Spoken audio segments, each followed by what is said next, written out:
sunshine, I'll be your love, I'll be your sunshine, I'll be your love, I'll be your sunshine, I'll be your love,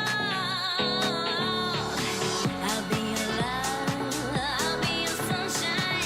You see the sea, I'll see the sunshine, I'll be your love, I'll be your sunshine, shine, shine.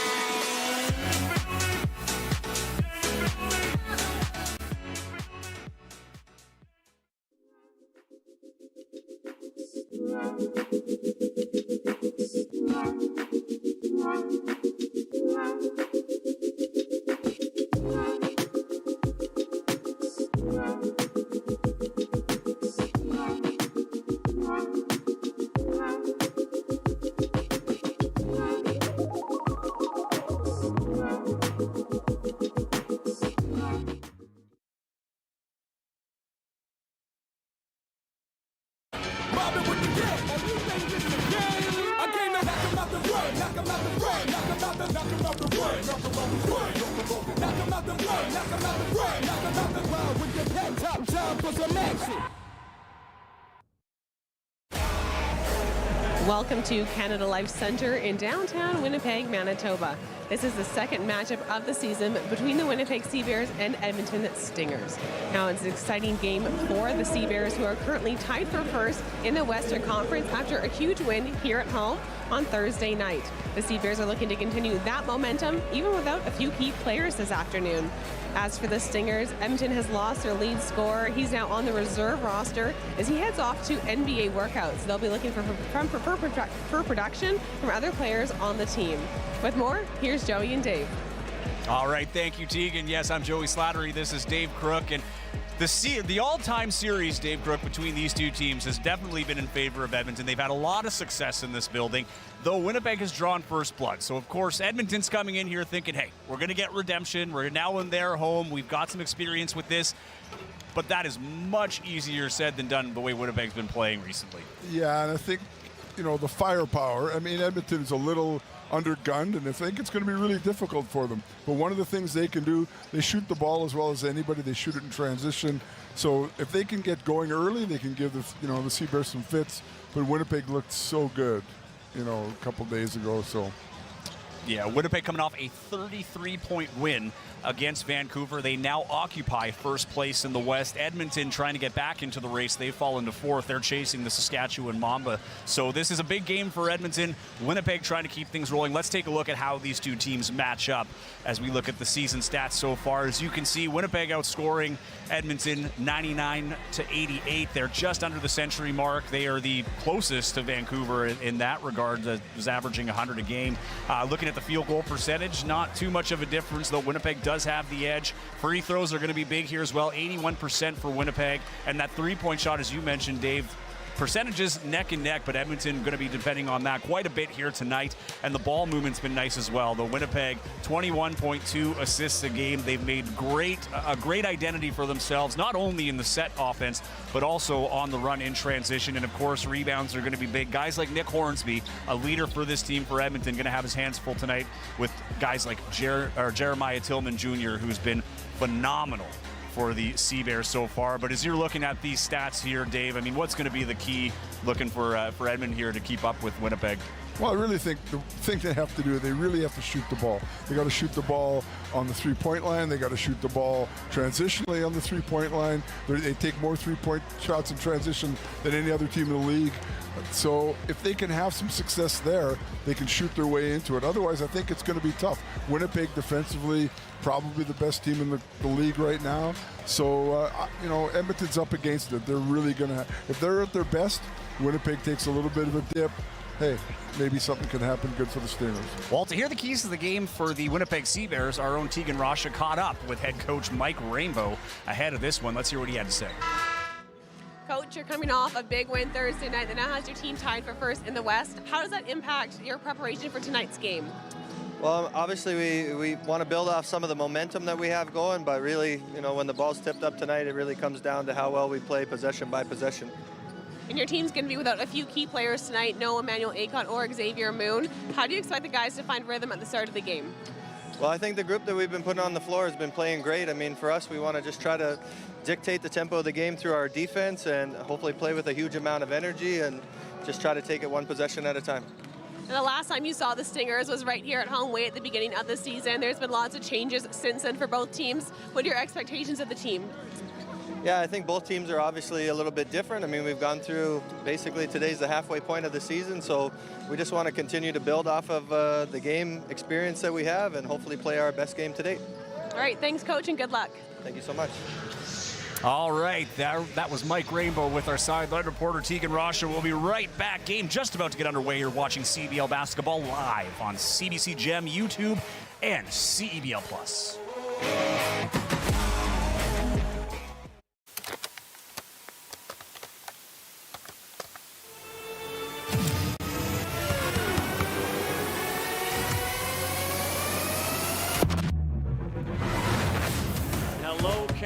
Welcome to a new CEBL season. It's been amazing, Canada basketball, to put that platform and give guys an out. The crowds were bigger, the players got better, the quality of the game got better. You gotta love it, Canadian Goose. Fasten your seatbelt tonight because we're going to have some high energy and some high flying stuff. the trail. I'm living for real. Ain't all that I gotta do. I'm in my zone. No shortage of emotion, no shortage of intensity as anticipated. Sliding away. What a block from behind.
Welcome back to Canada Life Centre. This game between the Edmonton Stingers and the Winnipeg Sea Bears about to get underway. And before we get to that, we are going to check in with our keys of the game, starting with the Edmonton Stingers. It's brought to you by CDIC. Dave Crook, what are the keys for Edmonton here tonight? Well, they've got to score in transition. They've got to create easy baskets. They've got to knock down the three. It's a big part of how they play, and that's going to be critical. Second thing is their screen and roll game, their handoff game has to put the Sea Bears at jeopardy. They can do that and make them play a little bit of scramble defense. That can go a long way, open up that three-point line for them. And lastly, they've got a defensive rebound. If they give Winnipeg second chance opportunities, I think they're really going to be in trouble. Yeah, less than 48 hours ago, the Sea Bears came off a big win, second biggest win of the season. What are the keys for them to keep that going here against Edmonton? Well, you know, a lot of this stuff I think is that defense. I think they got to contest the three. I think it's a big part of how they want to play, as they want to really establish themselves as a strong defensive team. They got to deal with the slips and the back cuts coming off that screen and roll game, coming off that handoff game. They can't get beat going to the basket, and then they need to create the easy baskets, and that's going to come steals, runouts, turnovers. If they can do that, I think it goes a long way. All right, and here are your starters for tonight's game as they are being introduced here inside Canada Life Centre. Starting for Edmonton, Trey King. He's a guy they're going to be looking to get involved early. Emmanuel Bandemel. Nick Hornsby, long-serving Stinger, one of the captains on this team. Mason Bercier getting the start here as well, former Sea Bear, and another former Sea Bear, Scotty Lindsay, getting the start for Edmonton. For Winnipeg, no surprises here. Teddy Allen getting the start, along with Trey McGowans, Simon Hildebrand, Isaiah Osborne, and Jeremiah Tillman Jr. And as we see the starters here, Dave Crook, who are your players to watch? Let's begin with the Edmonton Stingers. Scotty Lindsay, consummate pro, played here. Great guy, can really shoot the ball. Good character guy, good professional, really good defender. He's the guy who can, you know, if he has a great game, I think that it really helps Edmonton's cause. Scotty Lindsay, big Chicago Bulls fan from that area, big Scottie Pippen fan. That's where he got the first name from, and he is an ultimate competitor. We saw it here in Winnipeg, and he's been a great addition to the Edmonton Stingers. Now looking over at the Winnipeg Sea Bears. Who have you highlighted to watch here? We got Isaiah Osborne. I mean, he's had two amazing performances here in this building so far to start the year. He's been a huge factor for Winnipeg. He shoots it. He's another guy, a gritty, hard-nosed defender, super smart, has a, you know, huge basketball IQ, knows what they're doing, knows, you know, I mean, Mike Rainbow told me today after 2 days in practice, he knew where everybody else's job on the floor, not only his own job. So, yeah, he's an outstanding character guy too. So, a quiet leader, plays hard, hustle, does all the right things, and a Canadian to boot. So, yeah, he's a fantastic get for Winnipeg. One of the great role players here from the Canadian standpoint. I mean, you know, we mentioned this last broadcast. I don't want to get too much into it, but a guy that's been developed here, has seen success here, right? He was a high school provincial champion in Ontario. He was a national champion with Carleton, MVP, all that stuff. He was the most recent guest on the Target Score Winnipeg podcast. You know, we talked about that journey and, you know, what it means to be here. He's a very calm, cool, collected guy. You're not going to see him get too frustrated with anything. thing, and as you mentioned, Dave, he's been a phenomenal addition to the CBears. He was the second signing announced, right? So we knew it was important. This is a guy they wanted to lock in early. He's seen success in this league, and he is not disappointed in his first few games here, particularly in this building. In the 3 games he's played, he's scored the target score winner twice, and now kind of you can get another one. We have to put him in the conversation for one of the best closers in CBears history. I think he's averaging like 18 points a game. I think that's what it comes up there. Yeah, 18 points a game. And he's so confident shooting the ball. What is he, your third best player on the floor often, Yeah. I mean, in terms of what the other team would think. So, no, he's been fantastic. I mean, a really, really, really great get for Winnipeg. And we are set to tip off here. Tip off presented by Spalding, the official game ball of the CEBL. You've got King and Tillman Jr. lined up here for the tip, and we are about to get underway for this matinee in Winnipeg, Manitoba. One of 3 games being played in the CEBL today. And again, the Winnipeg CBears win the tip. Jeremiah Tillman Jr. It's often what you get. He's a hard guy to beat on the jump. First possession to the CBears. Allen has it at the wing, guarded closely. He's going to pull up for 3 from the top. Clanks that one. Tillman Jr. goes up to get it, but it goes out of bounds. So Edmonton getting a stop here on the first possession. Yeah, I mean, good shot for Teddy, but also Tillman really attacking the glass. But Edmonton comes away with the ball. That's something they have to do. They can't give Winnipeg those second chances. Here's Mason Bercier now. Bercier getting the start for Edmonton, former CBear. Joined Edmonton last season. Here's a 3-point shot from the corner, no good. Teddy Allen with the rebound. Winnipeg slowing the pace here early. Here's Hildebrand for 3, and he cans that. Another good start for Simon Hildebrand. That's 2 straight games. Great start on Thursday night with 9 points in the first quarter. Knocks down that first one on the pass from McGowan's there. And that's knocked out of bounds. It's going to remain Winnipeg basketball. As mentioned, Edmonton falling from 3rd to 4th recently as the Mamba start to get their bearings underneath them.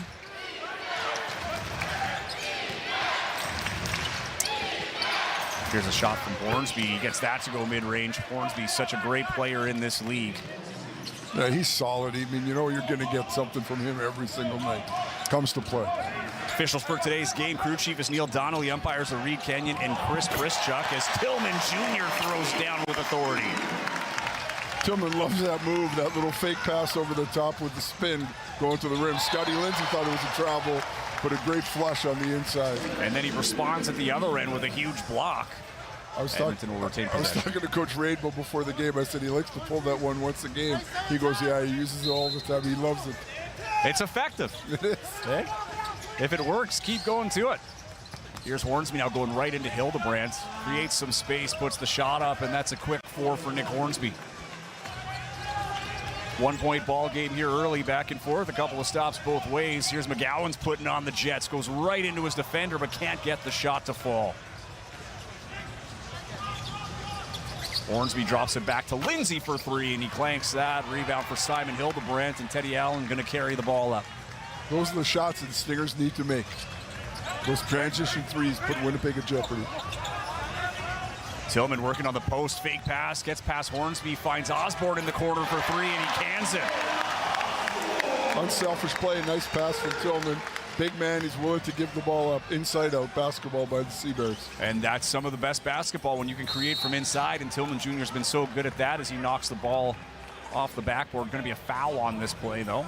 And it's going to be on Tillman Jr., so he's got an early foul, and this has been one of the issues. We've talked a lot about the bright side of Tillman Jr., all the things he does well, but one of the things we've noticed here early this season is he has a hard time staying away from those fouls. And it really hurts Winnipeg because he's the one guy who's different, who changes their look, and when they don't have him, they have to play smaller. King the third can't find the twine on that one.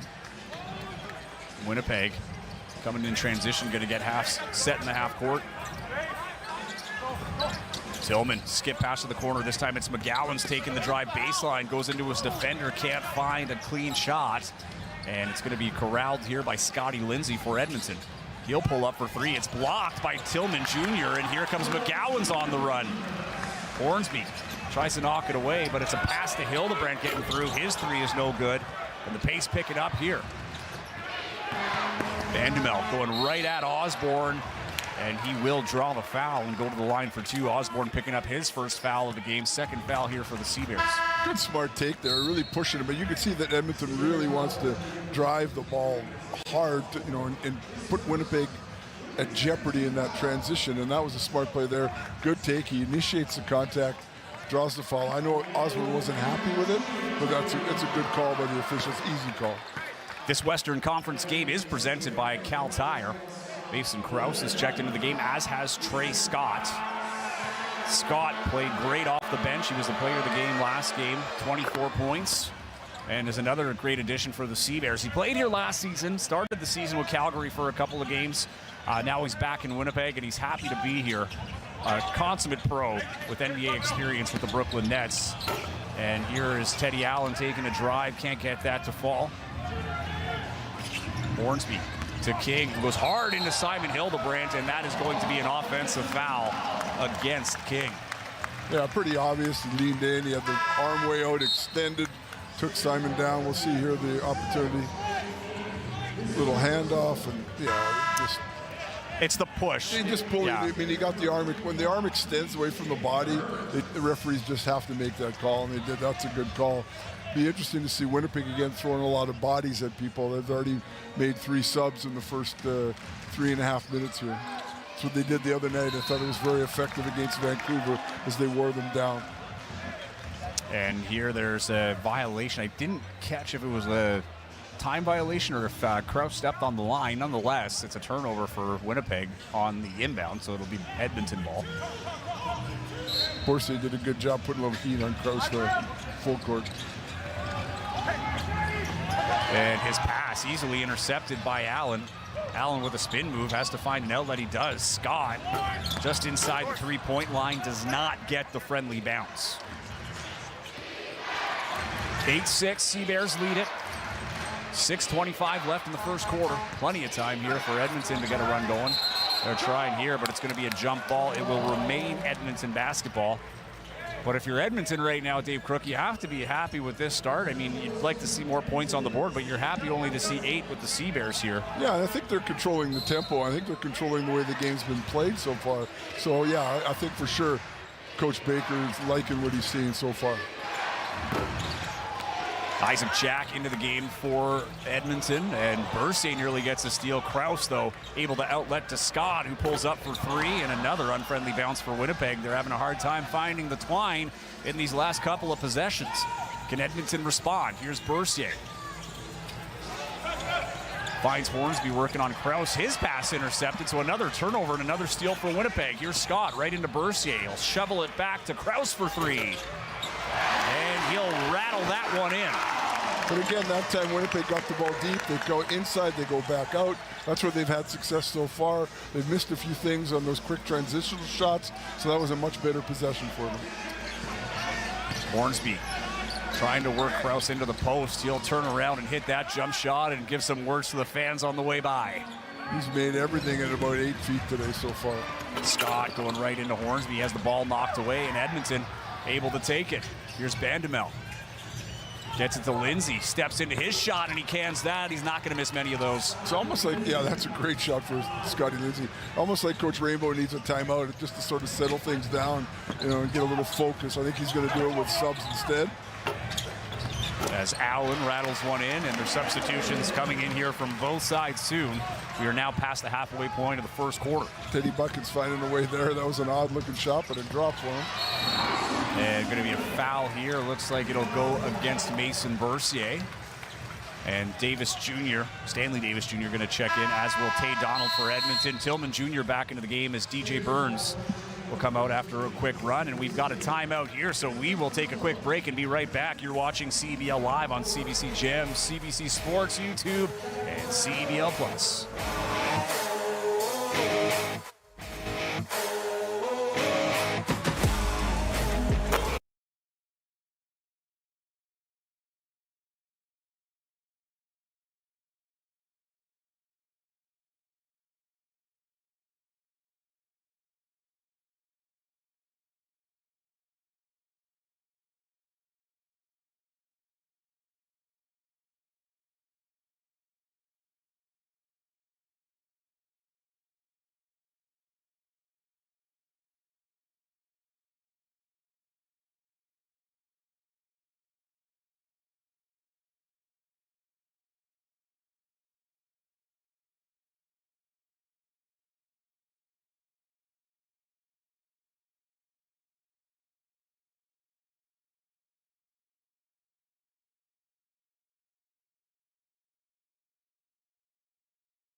Follow us at CEB League on all social platforms to stay up to date on stats, storylines, and more for all 10 teams in Canada's Pro Basketball League. Welcome back inside Canada Life Center. I'm Joey Slattery. Color analyst today, not tonight, today, is Dave Crook, and our sideline reporter, Tegan Rasha. We have a 13-11 lead for the CEBLs. It's been back and forth. Looking early here, one of the concerns, I think, Dave Crook, is both teams have 3 turnovers, coming from 2 steals on both teams. But I think both teams would like to see a little bit more care taken for the possessions. Yeah, I've been a little sloppy. Stingers have used a little pressure in the full court, soft pressure, but just trying to unsettle Winnipeg a little bit. I think take some of the starch out of them. And here's a pass inside. Tillman Jr. a few feet away from the block, working on Jack. Finds a streaking Scott with a beautiful reverse. And again, once again, inside touch for Winnipeg, makes for easier offense. And here, Winnipeg forces another turnover on Edmonton. Osborne with speed finds Scott wide open underneath the basket. Quick collapse there from Edmonton, keeps it from a score, but here's his attempt from 3, and he cans it. And that will draw a timeout from Edmonton. Winnipeg coming out of that one on fire. 18-11 now, CEBLs lead it. Yeah, a little unorthodox possession there, but it worked out. But again, it's Winnipeg creating offense with defense. That was the key to that whole possession. In the end, they got the ball down underneath. It looked like it was going to be an easy shot on the inside. Gets kicked out to Osborne, unselfish, reverses in the corner. Trey knocks down the 3 ball and forces Coach Baker into a timeout. Yeah, it's an old give and go away. I mean, nice pass inside on that one to Trey Scott. And to Edmonton's credit, great collapse. They're able to get there before he can score, but then he gets the pass and just sprints out to the corner, loses Jack. Yeah, and then he's got a wide open 3, and he's versatile. Smart cut, smart play off the ball. Had an opportunity, but again, the ball gets out to Osborne. A lot of guys are just going to pull the trigger on that one. Osborne holds it for a second, freezes the defender, kicks it out to the corner, wide open shot there for the CEBLs. So a quick 5-0 run since that last break forces Edmonton into another timeout.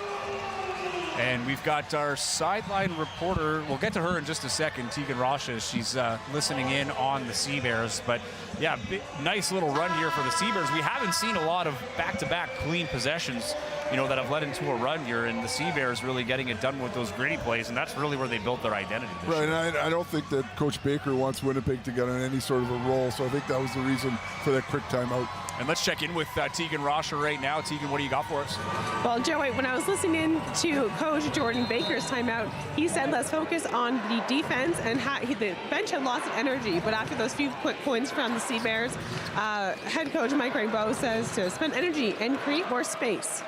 All right, thanks, Tegan. And yeah, it's got to be happier with that timeout for sure. And here they are trying to extend that lead. Currently a 5-0 run for Winnipeg. Here's Allen with it now. Step back, gets some space on Nuga, but he can't get the shot to fall.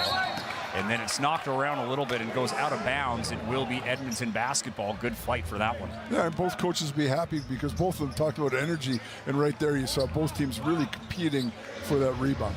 Well, one of the things Jordan Baker's talked about, too, with this team is, still trying to find that culture that he wants with this team, right? He said he's been disappointed with the body language from time to time with this team. And, right now, despite things not going great, this is a team that doesn't look like they're being bothered, at least physically showing it, right? Obviously, there's urgency, but good response here as they go inside and draw a foul. And they'll go to the line. The energy's been really good from the Stingers so far. And that's a tough one there because I think that's Tillman's second, and that's not great for the CEBLs. He picks up too early, and he's got to come out of the game. Yeah, and this is a big game for Edmonton too. We talk a lot about Winnipeg, and they've just captured first. Things are going well for the CEBLs, but another thing, Dave, is you're not trying to peak on June 20th. No, right? But you want to win. You want to win, and this is where getting to with Edmonton is the urgency now, right? Is okay, you fall behind, there's still time, but now once you get to that halfway point, which we are right now the time starts to slip away, right? All those things that you're kind of trying to iron out, you're hoping are ironed out so you can build that momentum, into the coming games. And, if they can pull a win here off Winnipeg, specifically after the run they've been on, the CEBLs, that's great momentum for Edmonton, who has to go to or play Saskatoon, who they're now chasing. Right. That'll be a huge game. And obviously, anytime you're playing against a team in first place, it's big. The target is on the back of the CEBLs as that shot's missed by McGowan's. Here's Osborne now. He'll step back for three, and he can't get that to fall. So the Sea Bears here struggling a little bit from three-point land. Yeah, ball's not going in, but there's balls moving. It's getting to the second side. They're getting inside touches. They're getting some back cuts. So the good things are happening there. But again, Edmonton standing up and playing tough D, something Coach Baker wanted. Cal Tire's a proud partner and tire expert of the CEBL. Shop top tire brands and have peace of mind with Cal Tire's price match guarantee. Shop and book at caltire.com. Here's a three-point shot from my apologies. That is from Trey King. Big three for Edmonton, now cutting that deficit to three. And going to be a foul here as Allen was stripped of the ball. Well, that was great possession by Edmonton. They got Winnipeg in the transitional set, pushed the ball in the full court. What happened in the end, you're just going to see the foul going the other way. Teddy Allen driving, a little reach in, and going to get the call. But Edmonton going the other way. They get Winnipeg into a little bit of a closeout situation. They get a flat foot open three in the corner. That's what they need if they're going to compete. Allen gets the ball on the inbound, skip pass to Scott. Here's his three, and that one well off the mark. Donald with the rebound. Nuga just going to slow it down here, get it to Donald. King going to try and get things going. Ball inside now. Here's Jack working on Hildebrand, has an angle, and he's able to stretch over three Sea Bears and get that to fall. Man, his length is undeniable. And he just battled in and was pushing, bullying Hildebrand. We noticed the other night how that Hildebrand played very effectively, was quite physical. But at that there, Jack just had his way with him. And here's Donald putting pressure on McGowan's, nearly pushing him over half court, forcing the violation. Sea Bears still have the possession, 7 on the shot clock. Here's Scott, quick spin move, fade away, boom. Tough shot there by Trayvon Scott. A little fadeaway, created some space for that leg kick, but it's not probably the shot they want, but it worked out really well. King misses that one. McGowan's going to take the rebound. Sea Bears in transition. Scott picks up the dribble, gets it out to the top. McGowan's shot fake and a drive. Over to Hildebrand for three. And that one a little short. McGowan's with a hustle play into Balamu. And he gets that to fall. Nate Balamu now into the game and having his presence felt. Second chance opportunities, that's one of the things that Edmonton can't allow Winnipeg to have. Hornsby about to check back into the game for Edmonton. Here's Nuga for three. That would have been big. The ball knocked around a little bit, and there's going to be a foul on the play. It looks like this one's going to go against Tay Donald. Tay didn't think he committed the foul, but it looks like, I don't know if we'll get a chance to see it on the replay. Comes from behind, there's definite contact. See if we don't really get a good view of it, but he sort of went through Balamu's back, and it was a pretty obvious call. So Donald picking up the foul on that one. That'll be his first foul of the game. Team foul number 4 here. With time winding down, 1:10 left in the first quarter. Next foul for Edmonton will be foul shots for the Sea Bears. Allen over to McGowan's, who steps into a three. That one's a little heavy. Here's Balamu fighting for it, trying to find DJ Burns, who is cutting towards the basket, but it goes out of bounds, and Edmonton will get the possession. You know, it's one of those weird games for Winnipeg right now. Like, everything which seemed so easy 2 days ago, and today everything they seem to having to work extra hard to make anything happen. It's tough. Edmonton's done a really nice job, I think, defensively, and they've battled and they've controlled the tempo of the game so far. Well, this happened in the Eastern road trip too, right? They had 117 points against Ottawa, and then they struggled to find anything against Montreal. So they've been in this position before, and it's going to be another foul against Donald. That's an offensive foul, so now he quickly picks up 2. And now Edmonton's in the penalty. Yeah, he had a straight line drive to the rim, and if we see it on the replay, he goes sideways, creates a lot of contact, got his elbow up, and that's why he's going to get the call. So Mason Bercier checks back into the game here with less than 40 seconds in the first quarter rather. McGowan's calling for the clear. Sea swinging around to Osborne. 7 on the shot clock. He drives. Fadeaway shot from the foul line, a little short. Fight for the rebound. Balamu a little too aggressive, going to pick up the foul there as he was fighting for that rebound with Stanley Davis Jr. McGowan's wanted.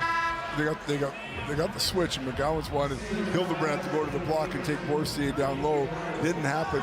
Ball got swung across, and in the end, Osborne missed a short jumper. Balamu called for the offensive foul. But that's an opportunity there for Winnipeg when they get that matchup, when you get the 6'9" guy and the 6'2" guy, you want to take advantage, and they don't, and it comes back to haunt them. 15 seconds left. Shot clock turns off. Edmonton, one last possession here, trying to cut into this lead. They're down 5. 6 seconds. Davis Jr. with a shot. No good. Rebound taken down by Nate Balamu. Can the Sea Bears get another one off? No, it's stolen, and there's going to be a foul on the play. And I think it's going to be a reach on Hornsby, if I'm not mistaken, underneath. I think Winnipeg would get the chance to walk down the floor and shoot a pair. Not what you want to see if you're Edmonton, so a chance here to extend the lead as Nate Balamu will go to the line. And Hornsby, all he can do is kind of give a smirk as he's walking by. Yeah, a little swat from behind and knock the ball down, and tough call, but Balamu has got to capitalize. Exactly. And he hasn't. You know, right now it's interesting. I mean, Winnipeg's going to go in up 5 or 6 here at the end of the quarter, and I would think in some ways Edmonton's the happier team. And that's the first 2 foul shots of the game for Winnipeg. And only one goes in. Here's a long pass, and that's out of bounds. So Winnipeg, again, with 1.9 seconds, a chance to get a little more. Head coach Jordan Baker not happy with his team's play here with the closing seconds. Well, that's a real error, throwing the ball out of bounds, because the ball goes back to the spot underneath their basket. So Winnipeg will gain possession and have a real good opportunity here to get something late on the clock. Allen and Osborne checking back into the game here. 23-17 is your score. Here's the inbound play, a chance for a shot, 1.9 seconds on the clock. Allen has the ball, the pass knocked away. That gets the clock down to 1.1, so still a chance here for the Sea Bears to get a shot off and extend this lead. Up 6. Here's Krause with the buzzer, and he cans it! Mason Krause fading baseline into his bench, gets the 3-pointer, and the Sea Bears end the quarter with a 9-point lead. I said that Coach Baker might be the happier of the 2 coaches going to the quarter, and he's not happy now. He made that catch on the sideline, which turns up into an end out, which goes into a side out to Mason Krause, makes a nice cut, and hits the fadeaway 3 from the corner. Sea Bears extend that lead. Huge turn of momentum here to end the first quarter. Sea Bears lead 26-17. We'll be right back with second quarter action. You're watching CEBL Basketball live on CBC Gem, CEBL Plus, and CBC Sports YouTube.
Let's bring it on. It's game time. It's showtime.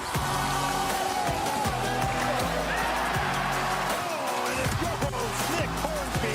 Here's Oakland for the win. You gotta love it. Canadian boots. Two hands. Oh, what a block from behind.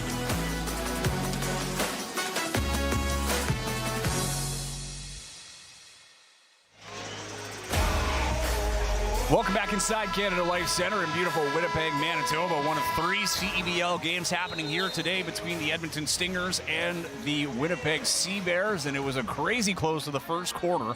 Looked like Edmonton had the momentum, but a few mistakes lead to a buzzer-beating 3-pointer from Mason Krause, and the Stingers trail 26-17. Winnipeg getting the first possession of this game. Here's Teddy Allen trying to make this a double-digit lead. A fade off to the side.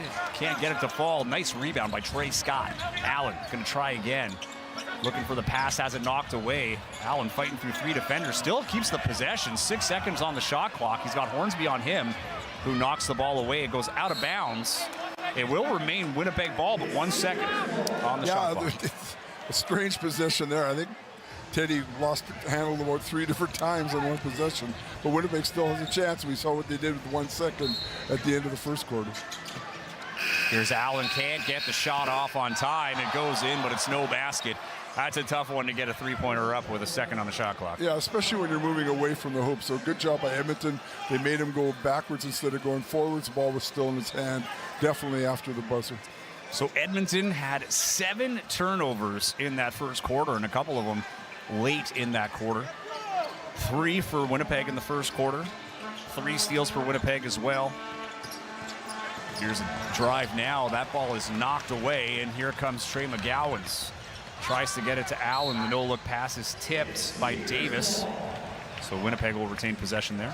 But again, that scrambling defense, Winnipeg trying, they're just ball hawking all the time, creating another turnover. You just talked about the fact that Edmonton had 7 in the first. Well, now they've got, 1 here to start the second quarter. Whistle here on the inbound. It's going to be Edmonton basketball. That's a bad mistake there by the CEBLs. 2 players going to the same spot, ran into each other and turned the ball over and give Edmonton another chance to crawl back in this one. And here is Edmonton. Nearly has the ball taken away, but King not able to handle the pass from Davis, and a lead pass for Scott. He's able to keep it in bounds, but it goes right into the hands of Davis. Some helter-skelter ball happening right now. Davis's shot no good, but there's King able to put it back. And this sort of ugly basketball, I think that's what the Stingers want. And Winnipeg playing into their hands at times. As much as they've got a lead, as much as, again, McGowan goes in transition, I think that right now Edmonton is controlling the way this game's being played.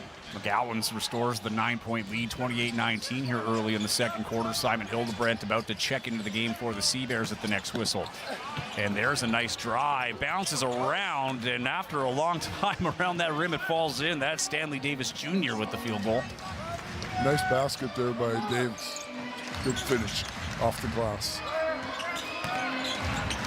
McGowan's fumbling around a little bit, but he's able to recover. Skip pass to the corner. Osborne wide open 3, and he cans that. He is feeling it from beyond the arc here. He just doesn't miss right now. It seems when he's open on the perimeter, it goes in. And our Tegan Rasha has an update for us. Tegan, what's up? Joey, I was listening to Coach Baker right after the first quarter, and there was calmness but a sense of urgency on the bench. On the defensive side, they want to focus on blocking out and being solid in their end. And on the offensive side, they need to do a better job at moving the ball.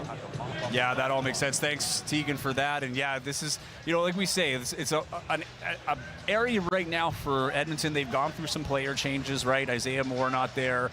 Dane Danger is gone. So this is a team that's still trying to find its identity. Now, this is the team for Edmonton. They're not expecting any other signings. Certain teams around the league are still waiting for players rather. But this is a team that's really now, this is who we have. This is what we're trying to build. So even though you're trying to win the game, you're trying to perform, there's also deeper things being established here for the Stingers. Yeah, I think they're trying to figure out who they are a little bit and how they have to play to be successful. And I think they've done a lot of that tonight. Now the key is, do they have enough talent to win games when they do play that way? New Era is the exclusive game uniform partner of the CEBL and all 10 of its teams from coast to coast. Pick up your official replica jersey now by visiting CEBL.ca. And just a few weeks away now where it'll be coast to coast to coast. Big game in Whitehorse between the Calgary Surge and the Saskatoon Mob is coming up in July. That'll be a good one. I'm excited for that one to see some pro basketball on the territory. It's going to be pretty fun. Yeah, it's pretty cool. It's a great idea by the league. Some water on the floor there. That was really odd. All in a number of spots had the staff out trying to clean it up a little bit. Just trying to give us time to talk, Dave. Oh, there you go. That was that's solid for us. Yeah. Here's Scotty Davis going up above 3 defenders. Can't get it to fall. Osborne with the rebound. Here's Winnipeg on the run. Allen trying to go through his defender. Can't get the shot, but he does draw the foul on Bandamel. And that's when Winnipeg's been the most dangerous all season long. Pushing the ball, getting easy stuff in transition. You can see Teddy there just bullying his way to the basket. What he did is, again, he initiates that contact, but he gets the defender in a bad position, arm extended, and yeah, that's going to be 2 shots. And I mean, this guy's a scorer, a professional scorer. That's what he does, and he finds ways, and that's just another way to do it for Teddy Allen. And he'll go to the line, gets that first one to fall. It's a 11-point lead for Winnipeg, 32-21. I think the scary thing right now for Edmonton is, they're mucking the game up. They're making good, doing some things I think that they want to do, but they're down 11 and they can't allow this game to stretch out a little bit. That was one of the things there I talked about in the pregame was that back cut, and Winnipeg did a nice job there with Isaiah Osborne denying the cut to the rim. Edmonton trying to cut into it. Hornsby puts up a floater. He gets that to fall, wants the foul, but he won't get it. McGowan's. Edmonton doing a great job at cutting off those lanes in transition, making Winnipeg fight for shots like that don't fall, and there's going to be a foul called underneath the basket. I think it's going to be against Jack from the Stingers. A little box out. I think he got his arm down low according to the referee, and I think it's going to stay with Winnipeg possession on the end line. But right now, I think, you know, I mean, it's like I said, it's an odd feel of a game. You know, Edmonton feels like they're controlling tempo, they're controlling what's happening, but Winnipeg has a double-digit lead. Well, and Edmonton's done a great job at capping them in transitions. McGowan's hits that three. That's got to feel good for him. He's had a few missed shots here in the first half. But one thing that Edmonton has been doing well when they get out in transition, only 4 fast break points for Winnipeg so far. You know, they've had their opportunities, but Edmonton doing what they have to do to get back. Yeah, Teddy Allen, they're not happy with that call, but there's no question, and you'll see it here on the replay. He's all over across the body. Like that's a no-doubter. You know, it's interesting how he would think that's not a foul. Yeah, and I think, you know, looking at the foul, a lot of the times those players, and you would know, right? You're talking to players all the time as a coach, but sometimes it's not so much that it was you didn't foul them, it's that you feel you've had the similar thing happen to you at the other end and it wasn't called, right? But he just got the call. 100%, yeah, exactly. So that's an odd one. I mean, there's no question that was a foul. Sometimes you just try to get yourself fired up, too. You know, yeah. Not trying to make excuses, but that's one of those things, right? It's like if you get that emotion in a game like today. Players never think they've committed a foul. It's just a fact of life. I'd love to see the player shake the hand of the referee after getting a foul. So you know what? Great call. I tried to get away from it, but your eyes were sharp. And here's McGowan's sharp pass to Osborne for 3 from the corner, and another one for Isaiah Osborne. That's what he does when he's set. But again, it's that inside-out attack. Great pass by McGowan's. Took his time, was patient, wanted to score it himself. In the end, he gets the assist. 75% from 3 right now. He's 3 for 4 beyond the arc. Allen double teamed early. They are not giving him any room. Osborne going to step up for another 3. That one no good, and Hornsby able to secure the rebound. Looks up for a pass. It's not there. He's going to dribble it up. Now he finds a lane. Here he goes inside, gets Scott in the air, and he'll finish with a layup. He's had a great game. I think he's in double digits now, and he's been really on balance and control, hitting everything in the mid-range. You know, really had a nice game so far. He's a guy who's going to be critically important for the Stingers team. Hornsby 10 points so far. He's 5 for 6 from the field. Hildebrandt for 3, and he cans that after a few misses. Got to feel good for Hildebrandt. But again, all the ones Winnipeg are making, they're set, they're open, they get Edmonton out of position, and those are easy 3s to make. And now they're starting to get a little momentum here as we're nearing the halfway point. They've got 42 points to Edmonton's 26. Winnipeg had 26 in the first quarter, so only 9 points so far for Edmonton. Yeah, Winnipeg's still really fighting it a bit defensively. They're not at their best. Like, again, there you can see Hildebrandt when he's in a little bit of drop position defending. They get over the top. It's going to be a switch, but he's late getting there, and what happens then is late on that switch, out of position, and they end up fouling, right? So Winnipeg normally is really proactive with what they do defensively. Today they're being very sort of reactive, I think, instead of being proactive. And that's the difference between what we're seeing tonight against Edmonton and what we saw on Thursday night against Vancouver. A little bit more fight for those baskets. Right? A little more work, a little more grease needed underneath on those rebounds. But I just think they're second to the ball. They're second to make a move. They're not getting up. They're not disrupting what Edmonton wants to do. I know a big part of the defensive philosophy from Coach Rainbow is they want to disrupt the other team's actions all the time. And today they're not doing anything that way. They're not really taking Edmonton out of what they want to do. Edmonton's able to get what they want. They're just not making things. Vanderbilt misses that one, and here's Winnipeg now maintaining that 42-26 lead. And that goes up and out of bounds. But to your point, Dave, like, Edmonton starts hitting some shots, right? Like, they're doing the work at the defensive end. They're making them work for the points, Winnipeg. but they're not hitting shots at the other end either. You know, that's part of it is defense to Winnipeg, but it's also just missing some open shots. Right, and part of what Winnipeg does, one thing they do well is they do a good job guarding on the perimeter at the three, and Edmonton hasn't been able to get those open threes that they need. They haven't been able to get some of those guys going, and that's going to be, that's a key piece of who they are. And we are at the halfway point of the second quarter. McGowan's pass knocked away, but Burns corrals it. His shot no good. And Filowich getting the rebound there in his first action in a while. Yeah, just coming off that, he had that little head knock when they were on that road trip east. I think that's the first time he's played since then. And yeah, nice offensive rebound. Nice play going to the rim. Yeah, he's a little bit of a setback in that game in Ottawa. Another player that went down was Emmanuel Acott in that game, still dealing with that lower body injury. Saw him practicing yesterday as we take a look at the replay of the last call, and he looks good. But they're being a little bit, they're making sure that he's at 100%. There's no need to rush him right now. They had a huge win against Vancouver. This team's clicking. So Emmanuel Acott will likely be in the lineup next week on that game in Vancouver on Saturday, the rematch, and that'll be a huge addition. And once they can finally get Xavier Moon cleared, still some issues with Xavier Moon in his transfer here from Russia to Canada. So once they get him in, this will be a full team. We'll continue that in just a second here. We'll take a quick break as there's a timeout called. You're watching CEBL basketball live on CEBL Plus, CBC Gem, and CBC Sports YouTube.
Welcome back inside Canada Life Center. Winnipeg nursing a 44-26 lead. Coming up at the half, the top 10 plays from the week, or from week 5 rather. Tegan will interview the visiting head. Look, she's gonna interview Jordan Baker. I'm trying to read off a paper. I'm not great at reading. That's why I talk. I don't like to read. In the first half stats, and of course we'll have Dave's players to watch. All coming up at halftime. Thank goodness you won't be hearing me read any kind of story to you, because reading is not my forte. As we check back into the game before the break, Dave, we were just talking about Xavier Moon and the waiting to get him back in the lineup. But once he gets in, the way they've been playing, I mean, I know head coach Mike Rainbow's trying not to think about it because you got to deal with the guys you have here, but it's no doubt he's going to even amplify this offense particularly even more.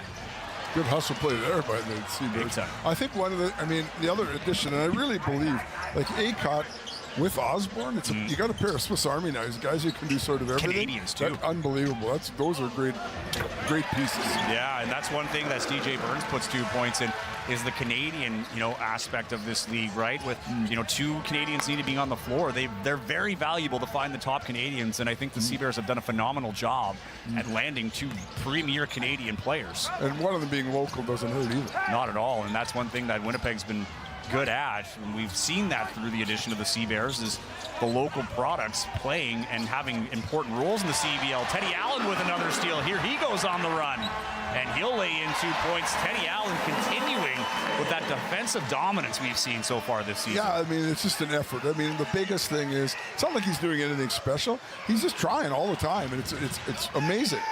Teddy Allen might as well be a Winnipegger. One of the household names here. People love him in this town. Yes. It's crazy.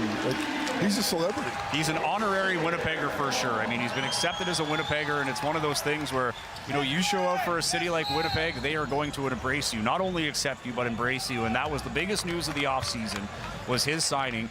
And he is a better version of what we saw the last time he played in Winnipeg, and that was not a bad version. Yeah. That's the other thing. It's just a more complete version this time around. Yeah, it got called for, when we're just talking all these nice things about him, gets called for a little intentional foul going up the floor. Gave a little shot in the side there as they're running up in transition. And But it's interesting, right? Last time he was here, if this would have happened, he would have lost 100%. his mind, right? And now he's like, he looks over at the bench, he says, it's okay, I'm fine, you know. And It's under control. He's good, yeah. And he doesn't want to come out. I think Coach Rainbow's going to take him out, though, just to show him that's unacceptable. But, you know, and, I mean, hey. And you're right. This is exactly what's happening. And he's kind of looking up a little upset, but also with a smile. Like, come on. But he's got to know that he 100%. can't do those things, Yeah. right? And Mike's not going to put up with that kind of behavior. And there's no contention. Like, No. as we're watching them go off the bench, it's just, you know, not happy, but message received. And Yeah. here's Tay Donald trying to send a message for the Stingers here. Hornsby, nice get past to Nuga in the corner for 3. And he cans that one. Much needed for Edmonton, down 18. Hornsby's such a good piece of the puzzle, man. He can make things happen. Scorer, plus he's also unselfish. Really good player. Osborne, guarded closely by Lindsay. Finds a corner, going to go up with it high off the glass.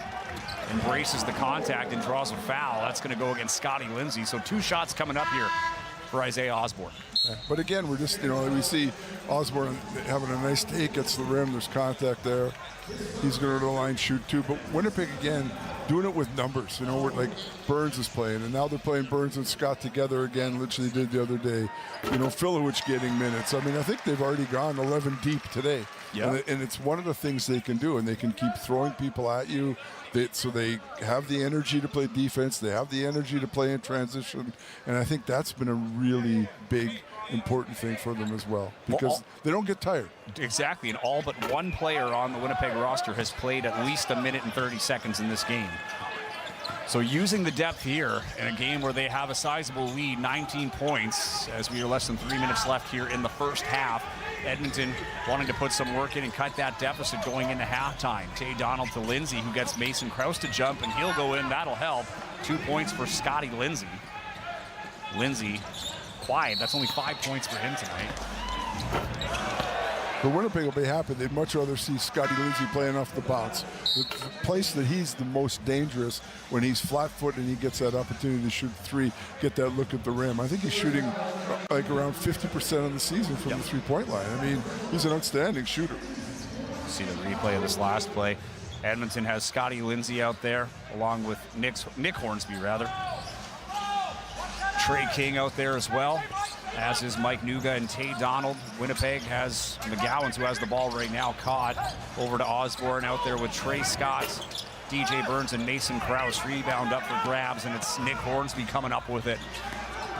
Hornsby tries to thread the needle inside, but it's a steal for Burns. And here's Scott on the run, finds a trailing Krause, who drills that into the basket. And again, defense creating offense. That's one of the foundations of the CEBL's game plan. Another gritty to pretty point for the Winnipeg Sea-Bears as Scotty Lindsay has the ball stripped. It's DJ Burns going coast to coast. Gritty to pretty, DJ Burns with another transition basket for Winnipeg, and that'll draw a timeout from Jordan Baker. DJ Burns, and he's a guy who's just another energy piece, right? Works hard, good defender, does all the right things, and that time benefit from a steal on one end. He takes it away and goes coast to coast. Finishes at the other end with a soft touch and off the glass. And the Sea-Bears faithful giving their team a round of applause. A good little run here for them. They have a 21-point lead. DJ Burns getting him into it, and that's what we've heard about DJ Burns. Right, charismatic guy. He brings the energy, and he's bringing it here today, getting the crowd into it. And he's a hard worker, and he does all the right things. You know, I know when I was sitting with Coach Rainbow before the game, he was just saying he's one of the most pleasant guys to be around, Burns. Like, he's just a positive guy in the room, in practice all the time. So, you know, I mean, and one of the reasons why the one with Teddy Allen over talking to the officials, probably not his best idea. But one of the things right now, I mean, I think for the Winnipeg fans, you know, to be honest, they put it to Vancouver 2 nights ago, right? 30-plus win. And again tonight, they're really running it up on Edmonton early, right? And you know, it's funny because we talk about how this team is a defensive team. They're molded around how hard they work and what they do. But what it's really done, and I think the big thing is they've been able to transition those defensive plays into points. They're averaging almost 100 points a game, and they're the stingiest defensive team in the league. Like, that's a pretty good recipe for success long term. And this is Mike Rainbow basketball. I mean, for those who watch U Sports and follow the Canada West Conference, that is what Mike Rainbow is known for at the University of Winnipeg. It starts at the defensive end, and you turn those stops into points. And this is the pinnacle of that, right? I do coach with Mike. Hey, there's Green Lady again. I do coach with Mike on the West. And one thing I will say, we don't have the guys who can score like this, but we do work hard defensively. Well, and that is one of the bigger differences. Mike Taylor was a great offensive coach, focused a lot of the detailed planning on the offense, where one of the players that have returned, that is one of the biggest differences, is the emphasis on defense, as Mike Nuga puts into for Edmonton. But they've all bought in, and it's starting to feel a little bit more like that first and second year, the energy in this building, right, where we're seeing that success. They're undefeated in this building this year, and that's something that was lost last year, and fans felt it. And now they're earning that support back as Trey Scott hits a tray. And he's starting to feel a little confident too from out that spot. I know he puts a lot of work in every single day, and it's starting to pay off for him.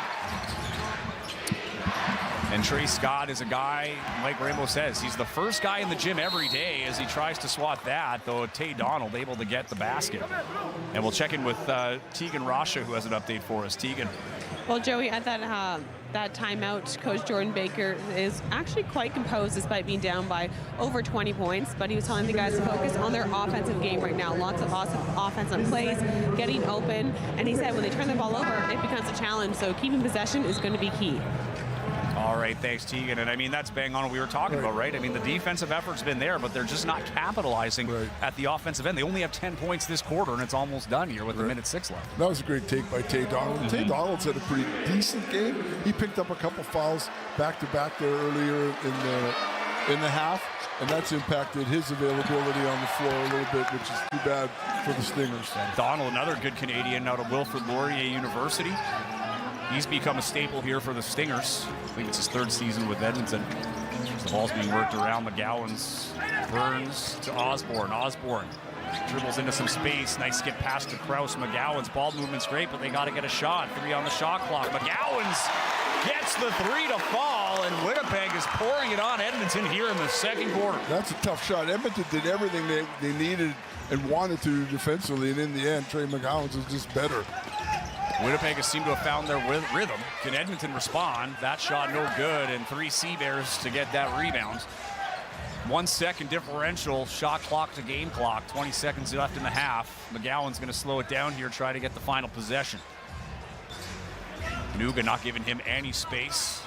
Edmonton playing man-to-man here, trying to take off any lanes. 6 seconds on the shot clock. Here's McGowan's on Nuga. Little hesitation in the paint. Shot up, and it's blocked. Can they get a shot off here? A whistle goes as Lindsay puts the shot up here. I don't know what the call was. I think they blew the whistle for the 24th second. So I think it's going to be Edmonton ball. I think they're going to put the time back up to whatever it was, 1.2. So I think they're saying it was a shot clock violation before Edmonton got possession. So I think it was probably an inadvertent whistle. Yeah, because, I mean, it appeared to our angle that he had plenty of time to get that off. Well, he got the shot. But it's a block. Yeah, that's shot, fair. No possession. So then the clock goes off, and they blew the whistle early. And that goes off the game clock on the top of the basket, and that will conclude the second quarter.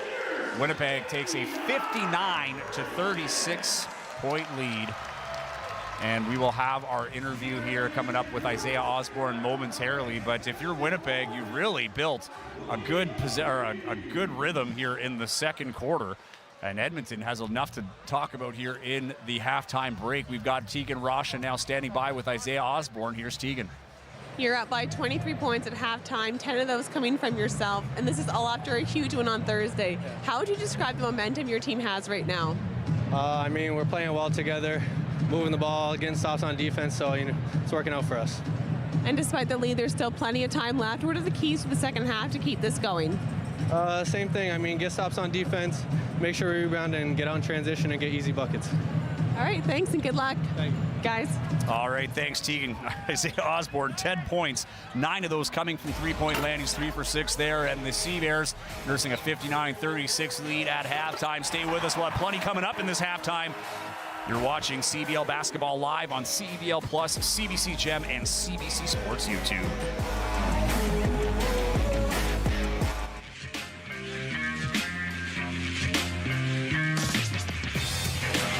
Up to 15 points, and 1 of 1 from behind the arc are the Alliance, and right there, Khalil Ahmad knocks the triple, now second all-time in Canadian Elite Basketball League scoring. That's pretty special.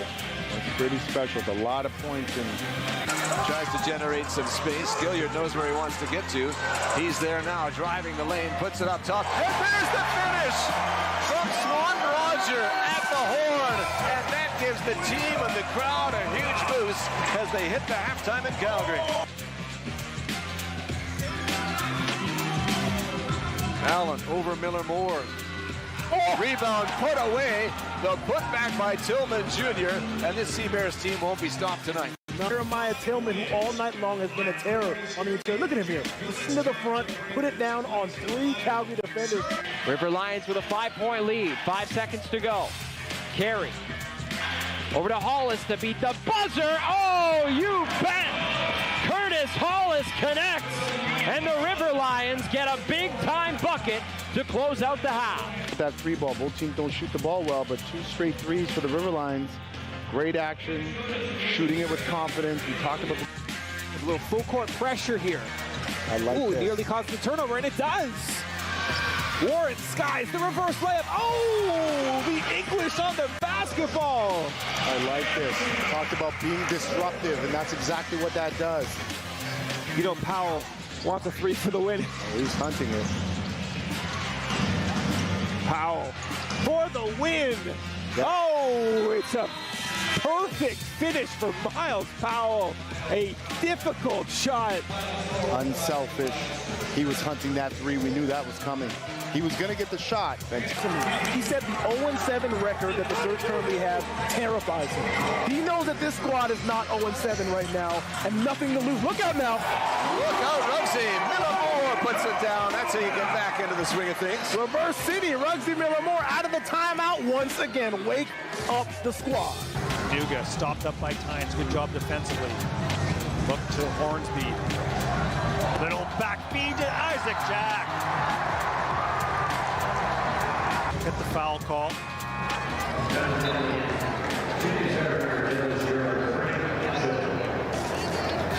Miller and Ben. 2 points away from the target score. McGowan's inside. Spins up. No. Krause chasing down the rebound, and it's saved by Tillman Jr. Osborne for the win.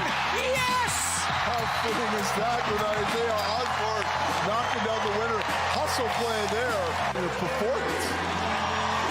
What a debut for Isaiah Osborne. It took him a while to get here. Fans were wondering what he has. Harmon on the drive.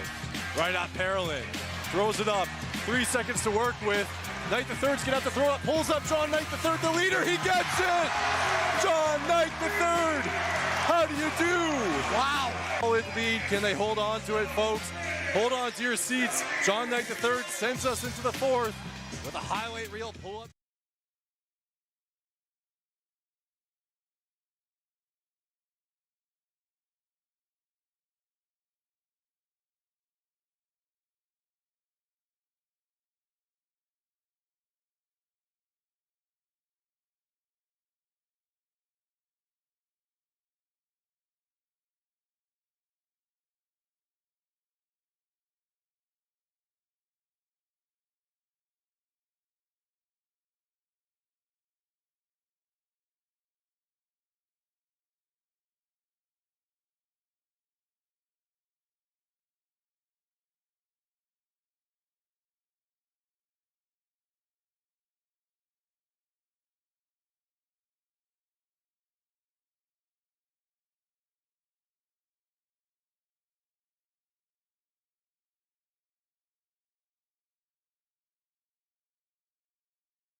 heck of a run this year with the G League and making the jump to the NBA. Let's start with the obvious question.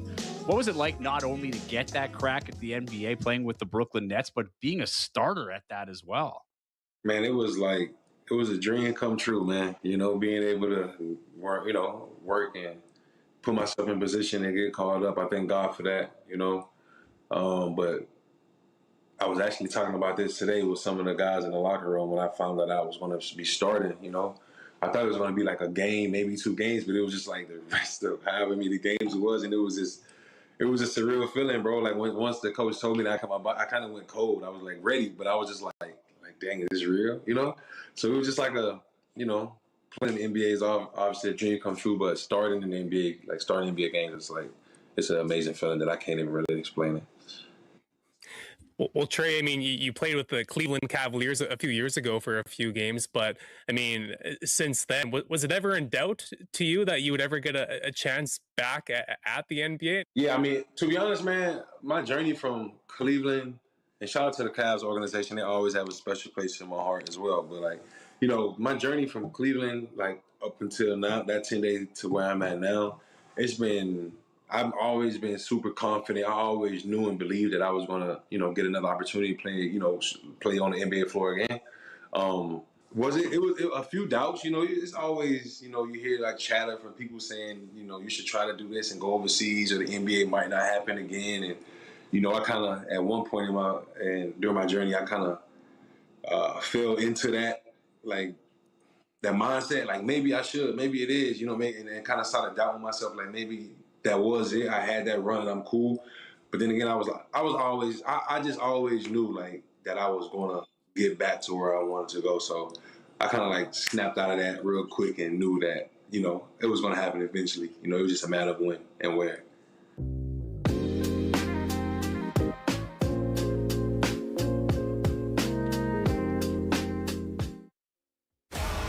Welcome back inside Canada Life Center. Winnipeg leading 59-36 at the break. This is halftime on CEBL Plus, CBC Gem, and CBC Sports YouTube. Happy to have you along here. Let's take a look at the halftime highlights the stats as we take a look here. Looks even from the statistical standpoint, but the 3-point percentage really popping out here. Dave Crook for the Winnipeg CEBLs. I mean, if that was flipped, then Stingers have a chance, right? Yeah. They needed to shoot the ball well. In the end, what's happened is Winnipeg's been able to create some stuff inside out, stuff in transition, and if they're knocking down the 3 ball, I mean, I don't think this Edmonton team has a chance, to be honest. And I mean, I'm not. No, it's fair. I mean, looking how they played, and you look at the assist. A big reason for the 12 is because of those transition plays. Let's take a look at some of the highlights as to why we have the score that we do. And it's been an absolute dominant performance here in the second quarter, particularly. It was a slow start for Winnipeg, but they really picked it up in the second quarter. Yeah, and I think the last 30 seconds really hurt Edmonton. Edmonton had an opportunity to go into the quarter break. I think a 2-possession game. Quite close, and in the end they made a couple mistakes. Winnipeg hit that late 3 and they got it to double digits, and they just haven't looked back. 33 points in the second quarter for Winnipeg and 19 points for Edmonton. But it's just been anytime Edmonton seems to get a stop, Winnipeg just, is able to stop them on defense. They're not turning the defensive stops into points like Winnipeg has done. It has to be stops and scores. It can't be stop and score. It's got to be stops and scores. They've got to put a run together both ways, where they've got to get a 9, 10, 11 point sort of, divide and to shrink this down a little bit.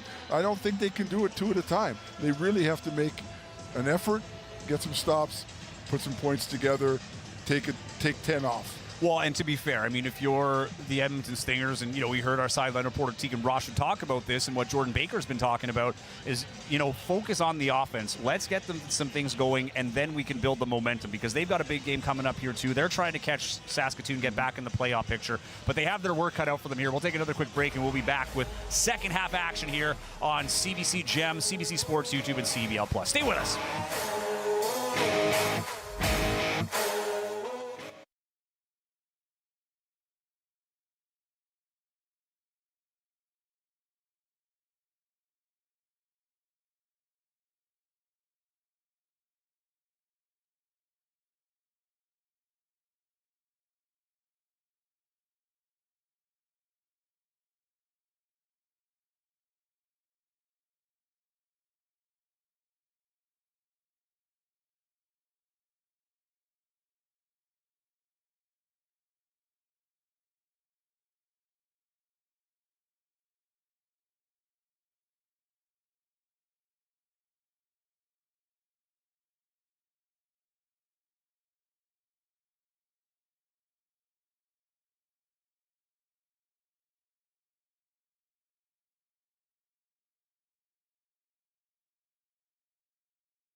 Welcome back. It's a beautiful day here in Winnipeg, Manitoba. One of 3 CEBL contests on the docket today. A rare matinee here in Winnipeg where the Sea Bears lead the Edmonton Stingers 59-36. I'm Joey Slattery. Dave Crook is our color analyst. Tegan Rocha is our sideline reporter. And Dave, let's revisit our players to watch here from the beginning of the game. You highlighted Isaiah Osborne for Winnipeg and Scotty Lindsay for the Edmonton Stingers. And Isaiah Osborne certainly has the edge. Isaiah Osborne doing exactly what he's been doing in this building. He's on track again to get into 20-point range, which is really critical. He's averaging 18 a game. He's been such a big boost to the Sea Bears attack. And Scotty Lindsay is a guy who they need to be the the stick that stirs the drink, and it really hasn't happened for him tonight. He hasn't got the looks. Winnipeg's done a decent job on him, chasing him all over the floor. He hasn't got anything clean, anything open. And as we mentioned, this is an Edmonton team that is, still trying to kind of rediscover its identity. They lost some key players. This is the new core, and they're all trying to find their role. Now, we're not going to go back to the keys of the game that we had before this, but there was one particular area, Dave Crook, that you had highlighted as very important for the Edmonton Stingers to capitalize on, and the script on that has been flipped, and that's when it comes to play beyond the arc. Yeah, shooting the 3. So Edmonton, needed to dominate there if they were going to have success. They've taken 10, they've made 3, which is, not great. On the flip side, Winnipeg's made 11. Never mind, taken 11. They've made 11. They've shot 21. They're shooting 53% from the 3-point line. And, that's a big piece right there of, the difference in this game. And to your point, Scotty Lindsay with 5 points. He's 1 for 4 from the 3-point land, yeah. 3-point. And that's what he was brought in for, right? I mean, that's what he's known for. He's a marksman. We take a look at the statistics here through the first half again, right? Just 53% from the field. It's a great percentage for Winnipeg. And it's even at the 3-point line, and that's where you see the drop-off for the Edmonton Stingers, right? And 18%. Winnipeg's a team that shoots about 38%, I think, from the 3-point line. So this is a really above-average performance. Now, part of that's been the ball movement. Part of that's been the inside-out attack. A couple of them in transition. And the biggest piece for them, usually shooting the 3 ball, is Teddy Allen. And Teddy Allen hasn't even had a great game shooting the ball from beyond the arc. So it's been a real team thing. They've played well together. They've moved the ball. They've done the things they need to do. And, I mean, Edmonton has to find an answer. Coming back from 23 down is not easy. It's going to take a ton of energy, and they're going to really have to push it on the defensive end. They're going to have to create stops. They can't give Winnipeg any second chance, and they certainly can't. They have to be clean with the ball, because anytime Winnipeg gets a chance to run out or get something easy in transition, that's just a recipe for disaster for the Stingers. And they've not been getting to the line. I mean, 4 for 6 from the free throw line. I mean, this is all done from the field. And, to your point, it's possession by possession for Edmonton. And if you're Winnipeg, well, they've had some great team effort. This is what happens when Teddy's not playing great. They have other options. Tegan Rocha is standing by now with head coach Jordan Baker of the Edmonton Stingers. Tegan. Coach, it was a tough competition that first half, down by 23. But what do you think your team did well? Cool. Come back to me on that one. Go to the next question. Okay. As you look ahead to the rest of the game, what do you think you need to adjust both on offense and defense? Okay, I got good ones for this one. We need to take care of the ball. 14 turnovers in the first half, way too many. They're getting easy ones in transition. So for us, we want to share the ball, move it. We got to take care of it. I think 33% of our possessions end in a turnover, so you're not going to put yourself in a good spot if that's what you're doing. You just had a bit of a break with the guys. What is the key to keep morale high at this point? Yeah, I mean, for us, we're trying to focus on the right things, right? We cheer the good plays. We try to encourage each other. We understand this is a good basketball team. They're going to go on some runs, but, can we sustain our energy and effort for the next 20 minutes? And have you thought of anything that your team did well in that first half? I thought we had good bench energy. Guys came in the game ready to play. All right, thanks and good luck, guys. All right, thanks, Tegan. Never a dull moment with Jordan Baker. He's very honest with that. That was a great interview, but, he's right. There's things, what have we done right? Well, there's a lot of other things they need to fix right now, but the bench is the... But he's also a pro. He handled that really well. Very well. I mean, that could have, that was tough. Yes. And he dealt with it. And he's a professional. He played in this league. He played it overseas. He comes from a lineage of coaching, and he's a basketball lifer. And, he'll figure it out. Yeah, always love a Jordan Baker interview. But to your point, though, too, right, is with this 23-point deficit, it's not easy. This is a very big deficit. As big a deficit as you're going to see at halftime in the CEBL. But it comes possession to possession, right? I think if you're Jordan Baker and you're the Stingers, I mean, you can't think of the 23. You got to go one at a time. If they want to win, the key is going to be the first 5 minutes. What can they do early? Can they make a run? You know, can they chip this down? Can they get it to 13 or 14, right? That's the key. If they can get it to that sort of number, or they can get it even to, 15, in the first 5 minutes, chip a little bit of it, and then maybe make one more run before the start of the fourth quarter. Now you get it down to the 10-11 range, and now you got a chance going into the fourth quarter. But if they can't do that, it's going to be a long night. Yeah, and as mentioned, the Winnipeg CEBLs took over top spot. They're 7-4 on the year, so are the Vancouver Bandits, but that win on Thursday, rather, is put Winnipeg up front there. And Edmonton, 3-6 on the year. It's not where they want to be. It's not where they thought they'd be, but this is their reality. And now they're behind the 5-5 Saskatoon Mamba, who really put things together here going into the the halfway part of the season, as the Stingers will start with possession here. And let's see what happens here, Dave Crook. You said the first 5 minutes are going to be important, and they get the first possession here. Let's see if they can do something with it. 13 on the shot clock. Work back to Bercier. Bercier with the three. No good, but the rebound corralled by Nick Hornsby, the CEBL veteran. But the pass is errant, and it goes out of bounds. Yeah, that's a tough one, because they did a lot of good things. The sad thing for the Stingers is Winnipeg came out with good energy, did a really nice job defensively, stayed to their principles, and in the end, get the ball back on the turnover after giving up the rebound. So CEBLs get the stop on the first one on a turnover. Another turnover for Edmonton. They've got 13 on the night as Osborne, a rare miss from three-point land, and a rebound for Mason Bercier, who's pushing the pace. Hornsby goes right at Tillman Jr. Good defense here by the CEBLs. Hildebrandt nearly gets that pass knocked. Now it's inside. Here's a chance for Bandumel, who evades Teddy Allen and puts 2 points in for the Stingers. Smart play. Winnipeg did a pretty good job defensively. Teddy Allen out of position, gets beat on the cut, has to get in the air, and gives up the easy two.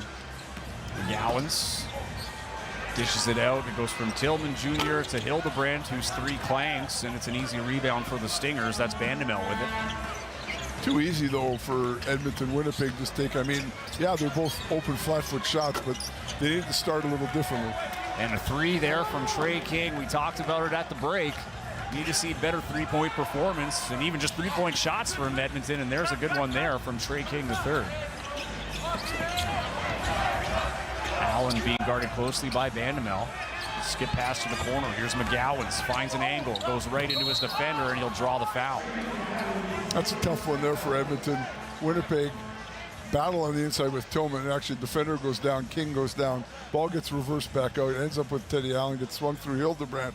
McGowans in the corner, drives, forces the rotation, and on the rotation, he just takes it strong, and there's contact, and his arms are swinging. And when that happens, referees are going to blow the whistle. And Teddy Allen, only 6 points here tonight, 33% from the field. He's struggling to shoot here early, but as we've seen throughout the season, Teddy Allen, when he does have a slow start, he tends to have a strong finish to the game here. So that's one of the things with the Stingers. You can't take it for granted that he's missing. You still have to pay defensive attention. Right. Yes, you always have to pay attention. But on the other hand, he's also put in effort. Like, it's not like he's stopped playing. He's played hard. He just can't. He's just not. Things aren't happening for him, which is very odd on the offensive end. Another shot here for the Stingers, no good. That was Bandumel's shot. Another rebound for Winnipeg.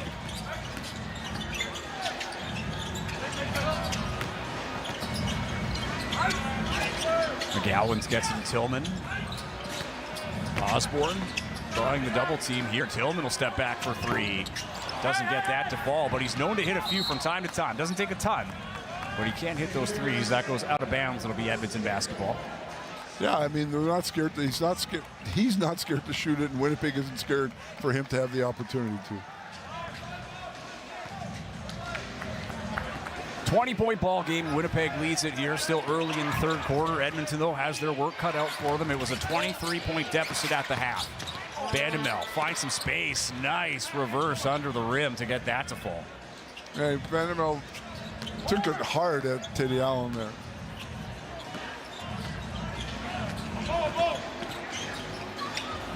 Tillman Jr. gets it inside to Hildebrandt, but Hornsby, great defensive play, active hands, forces the turnover. And here's Bandamel on the run. Nice pass inside to Trey King III, will slam that home. And they're doing exactly what they had to do. This is the recipe they needed. And Winnipeg's been a little flat offensively. Part of that's been the way the Stingers have played. And at the same time, they've capitalized a little bit.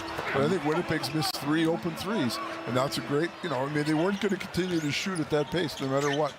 Yeah, another miss there from Hildebrandt this time, and it's a 16-point ball game, but a turnover from Edmonton. As you heard Jordan Baker at the halftime break with Tegan Rocha, 33% of their possessions ended in a turnover. And here's Scotty Lindsay going the other way in transition. He's still having a hard time finding the twine from 3. And the pace picks up. Winnipeg. Osborne going to slow it down now. Tillman Jr. takes it in the high post. Another handoff to Osborne. Quick turn.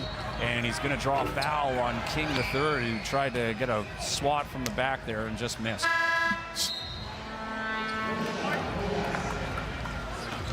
This Western Conference game is presented by Cal Tire. Hope you're enjoying yourself. Thanks for tuning in here on CBC Gem, CBC Sports YouTube, and CEBL Plus. Edmonton Stingers and the Winnipeg CEBLs kicking off a 3-game slate here in the CEBL. A fun Saturday if you're a Canadian Hoops fan. Winnipeg got a 23-point lead. Edmonton chipping away. They've had a few empty possessions, the Seabears. They're going to try and change that here. Allen, 6 points so far tonight. Seabears would like to see him get activated offensively, and that'll help. A nice turnaround J from Teddy Allen. Teddy just wanted that one. He just battled. Good job by Bandamel. He did everything he could, but in the end, the professional scorer comes away with 2 points. And an empty possession for Edmonton. Not the best shot selection there. Best decision from Hornsby, but he put his hand up. That's on me. Not often you see him make those decisions. They're not playing clean enough, right? I mean, they've had good opportunities and they've got themselves back into it a little bit, but they've just been a little too sloppy. Yeah, Hornsby had a great season. I think he was in Portugal. Sacramento State alumni, and he's been a fixture here. Teddy Allen now has 4 points, and he has 10 on the night, hit double digits. And as we said, you got to be careful because he could get hot at any point. Bandamel steps back, doesn't have the shot. He'll dish it off. Scotty Lindsay for 3. And another clank for Lindsay, really struggling from beyond the arc, but Jack able to get the rebound. It's knocked away by Krause, and Jax is out of bounds, so it'll be Winnipeg basketball, and Tay Donald going to check into the game for Edmonton. Yeah, and those are the kind of things where and you're going to see here a little swat from behind by Mason Krause, and it's going to go off. Jack, he regains possession but steps on a line, but that's the problem. Edmonton, they almost have to play perfectly clean basketball if they want to have a hope. Teddy Allen for 3, and he cans it. Teddy Allen heating up now. He's got a 7-point run of his own. 13 points for Teddy Allen. That'll draw a timeout, and that'll be a break for us. You're watching CEBL Basketball live on CBC Gem, CEBL Plus, and CBC Sports YouTube. We'll be back.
Catch all the exciting basketball from right here at the Canada Life Center in downtown Winnipeg as part of CBears Summer. Pick up your tickets by visiting cbears.ca/tickets or scan the QR code on your screen. And it's been a fun time here in Winnipeg so far this season. The CBears, after having a tough road, first 6 games, 4 were played on the road. And, they were a 500 basketball team, but they're undefeated at home. They're coming off a big win in Vancouver, and they have a sizable lead here, 68-45 against the Edmonton Stingers. Our Tegan Rasha has an update as she was in on the timeout. Tegan. Joey, Coach Mike Rainbow had lots to say in that that timeout break. He wants to focus on plays and taking their time in the offensive end. And as you can imagine, there was lots of hype on the bench and among the coaches. All right, thanks, Tegan. Shot from Bandamel, no good, and it's another rebound for the CBears. CBears now have 23 rebounds on the night. Allen has scored the last 7 points for the CBears and has 13 on the night. Here's Osborne. He's been quiet for a while, but he's picking it back up from beyond the arc. Another 3 for Osborne. With time and space, he is just such a deadly shooter. It's unbelievable. He just looks so confident. I think they're going to call a foul there on Tillman, a little wrap around there, and he's going to get another. And that's what we talked about earlier, right? He just commits those silly little fouls that he doesn't need to do. And what it does is it cuts his minutes. And he's such an important piece. Yeah, Tillman now has 3 fouls on the night as there's a turnover here. Here's Osborne on the run, and he'll throw it down with authority on the run. Just easy, and again, we're talking about it. I've said it so many times. Offense to defense with this team. Tillman, 3 fouls so far. That shot goes up, no good. But to your point, Dave, this is a thing that the CBears have been trying to address with Tillman. He does so many great things, but they need him on the floor in crunch time, as that shot from Scott's no good. And in games like this, you don't notice it as much, but it's going to be those close games, and we've seen it in the past in some losses where he wasn't on the floor when they wanted him. Right, and they need him out there. He's the one guy who can protect the rim for Winnipeg. He's the one guy who gives him that opportunity to play a little differently. Edmonton been playing from behind all game. Tate on it. Does not get that shot to fall. Hornsby's pass knocked around, but Edmonton retains it. Lindsay still looking for a second 3 tonight. He's 1 for 8 now. And here's a big fight for the rebound. Tillman Jr. There's a foul called here. Hornsby's down on the ground. Tillman talking to the referees. We're going to wait and see where the foul is called here. The referees are going to get together. I think the foul initially is going to be on Hornsby, and I think there's a late technical, and I think that's going to go against Tillman. Yeah, Tillman's frustrated right now. He's talking to Mike Rainbow, who's trying to settle him down. Nick Hornsby taking his time to get up here. He's turned over on his back finally here. He's getting some attention from the athletic trainer, but Nick Hornsby is a guy who has been such an important part, not this season, David. He's been such an important part of the Stingers organization for so long. Yeah, so I think what's going to happen is if we get a chance to look at the replay, there's contact, it's a rebound, it's a scramble situation. They're fighting for the ball. Tillman's going to pull it away, and with that, Hornsby ends up I think he's going to get a little elbow. He goes down. So there's a foul, and then there's a late technical, and I think that technical is going to go on Tillman for throwing the ball away. Yeah, we'll get another look here on the angle, but yeah, just Tillman Jr. aggressive, gets the elbow inside, and he's frustrated right now. Still was talking to the referees. Mike Rainbow now has got him on the bench, and he'll do the speaking for Tillman Jr. on this one. But this is Nick Hornsby just trying to play a hard play on the ball, right? They've been struggling with with those rebounds, and so I think I went the wrong way on that one. I think the team was against Edmonton. Teddy just shot it, made it, and now Hornsby's going to shoot 2, and then I think it may actually be. So here's Hornsby at the line. He gets the first one to fall here. So he gets up, makes it. So they did call the elbow against Tillman. And you'll hit both shots here. So that's pretty big for the Stingers, who are still trying to cut this lead. They'll get the possession there as well. So the game had just started to spread out. I think Winnipeg got it to like 28, right? But Edmonton's hanging in. Well, this would be a big possession for Edmonton because they just got the 2 points and they get possession back. If they can do something with this, that can swing momentum here for Edmonton, and they're in dire need of it right now. Nice pass on the run and a finish there from Stanley Davis Jr. Give the assist to Nick Hornsby, and a steal. Davis Jr. couldn't get that one to fall. That would have been a big turn of events, and then now nearly a steal from Trey King, and my goodness, it's picked up here for Edmonton. Yeah, the game's got a little haywire right now. So what happened was mean, it was a nice steal on the inbounds. Mason Krause threw the ball away. Coach Rainbow not happy about it. In the end, shot was missed. Probably was a foul. They didn't get the call for the Stingers. Winnipeg gets the ball. They're going the other way, and there was a push off the ball against Krause, and so that's why Winnipeg gets possession. And here's Krause at the line now. Thanks for the explanation, Dave Crook. It takes a coach with experience to get that all figured out. I got the last one wrong. Mason not happy with that miss, but it was a push off the ball in transition, so it's an unsporting foul. So it should be 2 shots in the ball for Winnipeg. 25-point game. Yeah, it's now it's 26. It's really Winnipeg made that little run before all this scramble and all the things that happened, and this has got a chance sort of to do what it did the other day. It could get ugly in a hurry. Well, Edmonton really put things in high gear there for about 30 seconds of opportunities, and Teddy Allen going to draw the foul going right into Hornsby. We'll see if that call is on him. There are a few Stingers defenders around him. That's actually going to go against. Didn't see who that was. I think it's Bandamel. I think they called the foul out in the end. I'm not 100%. Yeah, it's a tough. It's on Bandamel. Yeah. Looked like he was the one guy who was set with his arms above his head, but I think he might have followed through a little bit as Teddy sort of slowed down and made that little, like half-speed move going to the rim, and I think Bandamel followed through with his arms, and that put Teddy on the line to shoot 2. And just like you said, I think now Teddy's got 12. Yeah. Right after a pretty slow start, or maybe 14. 14 now on the night. 16 points for Teddy Allen, 15 for Isaiah Osborne, and leading for the Stingers right now is 12 points for Nick Hornsby. And this is not a night where they need another steal here for Winnipeg. That was a Scott-Krause combo. Krause can't corral the pass from Allen. It looked like it went off might have been touched by a Stinger, but it's going to be Edmonton basketball.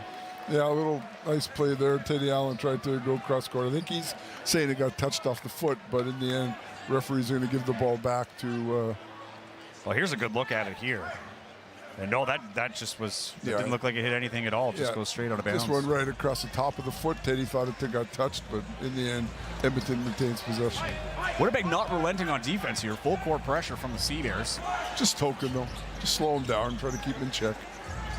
It did get a little quick here, or Winnipeg, rather, had a hard time keeping up. Now things have settled a little bit since. Here's a 3-point attempt, and that one's good. That's Trey King, the third for 3. He's a pretty good shooter. I think he shoots at around 48, 50%. Again, another guy who's, pretty deadly in the 3-point line, but hasn't had time and space.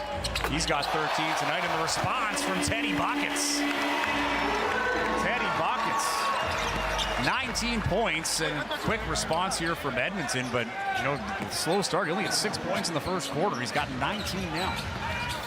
Allen with it again. Substitutions will be coming on the next whistle. Here's Scott for 3, no good. Nice rebound by DJ Burns. Then he saves it over to Osborne for 3, no good. And going to be a fight for the basketball and a foul on the play. It's going to go against Winnipeg. But again, it's great to see hustle. Winnipeg up by 26, and they're still playing hard. They're still competing. All those guys still looking for minutes, which is great to see. Edmonton, your summer plans just got serious. Join us for multiple special edition theme nights throughout the season. Purchase today at stingers.ca/tickets or scan that QR code on your screen. Always a great time at the Edmonton Expo Center, a great venue. We talk a lot about the Canada Life Center in Winnipeg, but I absolutely love the atmosphere at Edmonton as well. Stingers fans are about as diehard as you're going to get here in the CEBL, and they want a push here from their boys in Winnipeg, down 80-54. It's a big mountain to overcome, and Winnipeg trying to add to that. Here's Krause for 3, and that's well off the mark. Little rush shot, that's going to make Jordan Baker happy. And King goes right into Krause. Krause thought he had the offensive foul. He's laughing as he jumped up, and King will go to the line for 2. I think his angle was wrong defensively. Let's see if we get a good look at it, but it didn't look to me like he took him square. It looks like he's a little bit twisted. Yeah. Hey, that can go either way. We always say we get the advantage of the slow motion instant replay. When I saw it live, I thought it was a great call. Totally. I remember talking to someone, a fellow broadcaster. I can't remember the referee that he was talking to, but it was, anyway, league game, right? So he was doing the call. It was a U Sports basketball game, CIS back then, or CIAU back then. And he had some words about the referee's call. And the next game they're in club, this guy's coaching and then talking to that same referee. And then he brings up the call. He watched the game and he says, well, you know, he's like, you had a lot to say about the call. He's like, yeah, well, you know, we saw that it wasn't a great call. He's like, how many looks did you get at it? He's like, well, we got the replay. He's like, yeah, I got one look. Right? In the moment, it's a fast game. And that's the referee's challenge. They don't have the cameras. They don't have the replays. They don't have the angles. And, you know, you've watched CEBL long enough. It's a fast-paced game, right? This is professional basketball, and it's, you know, sometimes tough for referees to call it in the moment, right? They're calling what they see, and that's what they're paid to do. And, you know, more often than not, they get it right. I mean, like live, I thought 100% I would call that a defensive foul. Really? Okay. I would have called that defensive foul live.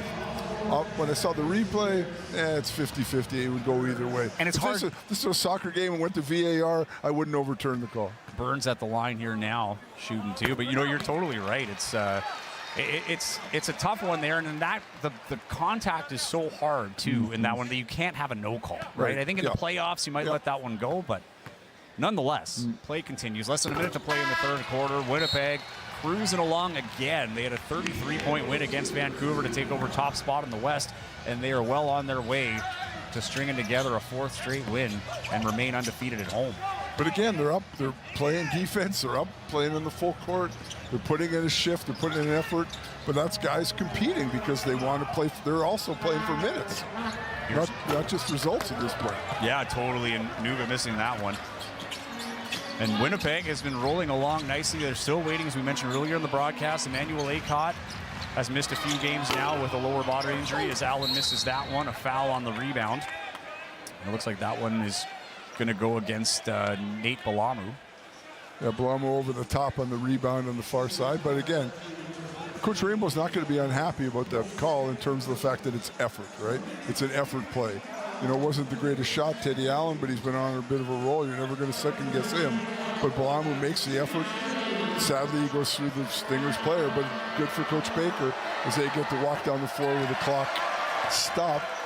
Tate Donald can't capitalize, sadly, but that's been a bit of the story tonight for the Stingers. They've done a lot of the right things. They just haven't been able to finish the plays.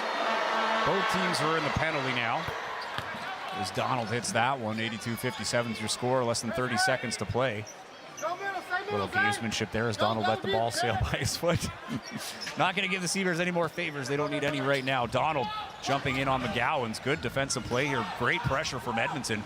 Winnipeg able to break the press. 2-second differential on the shot clock to the game clock. Here's Balamu for three. That one's off. Scott with the rebound. Shot clock turned off. 10 to play here in the third quarter. McGowan's. Skip pass to the corner. Balamu, 2 on the clock to Osborne at the buzzer. No. Balamu turned that one down. He had the look just before that. Missed it. Wasn't confident. Gave it up. Osborne just comes a little bit short. Tried to give it to the hot hand. Osborne was 4 for 9 at that point. 4 for 10 now. And at the break, it is 82-57. Winnipeg leading Edmonton after 3 quarters. Fourth quarter action coming up next.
Well, welcome back to Winnipeg. Time now for our Cruise of the Game presented by Cal Tire. This one again, the gritty to pretty play. It's a turnover, a steal for Winnipeg, and it's DJ Burns. A couple of gallops, and in for the easy layup. Nice play by DJ Burns. Burns has been recently added to this roster, third game here with the Winnipeg CEBL, and his second game on home court. And he seems to be having a ton of fun. 6 points for him today. He's played 10 minutes and 28 seconds. Just the energy. He works hard, does a great job. There, the CEBL trying to extend their lead. Edmonton would love to chip into this significantly before target time. Here's the pass inside, fumbled there by Tillman Jr., recovered, and here's a three from the corner, and that's good. And guess who? Isaiah Osborne, another three-pointer for him. Good play by Edmonton. They double Teddy, loses possession, gets to Tillman. Tillman McGowan's delivers in the corner. Osborne, flat foot, he's going to knock that down. 5 for 12 is Isaiah Osborne from three-point land. And he's got 15 points. There's another three-pointer from Edmonton. There's the response. Little big one there from Vandermill. Generous bank shot there from straight on. Simon Hildebrandt getting all sorts of pressure from Scotty Lindsay, former teammate, and that will be a foul against Trey McGowan's offensive foul. So Edmonton's really coming out strong here. They're really trying to double. They're doubling all the time on Winnipeg, trying to force some things to. And we'll see here an opportunity. This is off the reversal, and that's McGowan's. Just like we saw the one earlier in the game, you get that forearm extended, it's always going to be a call. Yeah, it's an easy one for the referee to make. Just don't have to worry about positioning from the defender in that case. Here's a chance for Donald. Can't get that to fall. Rebound taken by McGowan's, and Donald quick to get on him defensively, riding him all the way down the floor. And now there's going to be a foul against Edmonton. So post up on the inside, I think that was Tillman, and Trey King just wrapped him up a little bit underneath. He had good body position and commits a foul rather than giving up the easy basket. So that might be, I believe that's 5 on Trey King. Wow. So that was a quiet 5. I didn't realize he was quiet 5, but also a quiet night. Yeah. He didn't have the impact in the game I thought that he would have coming in. So 15 points for Trey King in this one.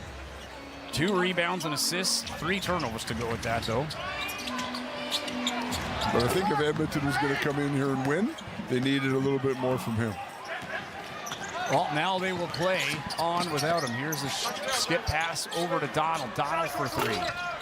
No good. Teddy Allen with the rebound. He'll get that over to McGowan's, and they're going to have to hurry it over half court because the pressure has been hot here for Edmonton. Really trying to make something happen. You got to respect the fact that how hard they play when they're down by, almost 30 points here. And there's a three-pointer. Simon Hildebrandt for 3. And Winnipeg not relenting here, up 18. Here's a shot. Lindsay skies, and he gets a mid-range jumper to fall. Wasn't feeling it from 3, so he takes it inside. Nice effort, nice play by Scotty Lindsay. But again, Edmonton is just competing and playing so hard. Obviously they have a lot of respect for Coach Baker to give this guy an energy. Here's Allen for 3. Gets that. McGowan's with the assist. And a timeout here for Jordan Baker, and it's just the same old story, Dave. It feels like every time they get something going and hit a few shots, Winnipeg hits a bigger one. Yeah. And it leads to a timeout for Edmonton here. Yeah, it's tough. Winnipeg's played pretty well. They've done some really good things, and they've shot the ball. This is by far the best effort we've seen from the three-point line all season from the CEBL, and they've just been knocking things down. And Teddy Allen's got it going here in the second half.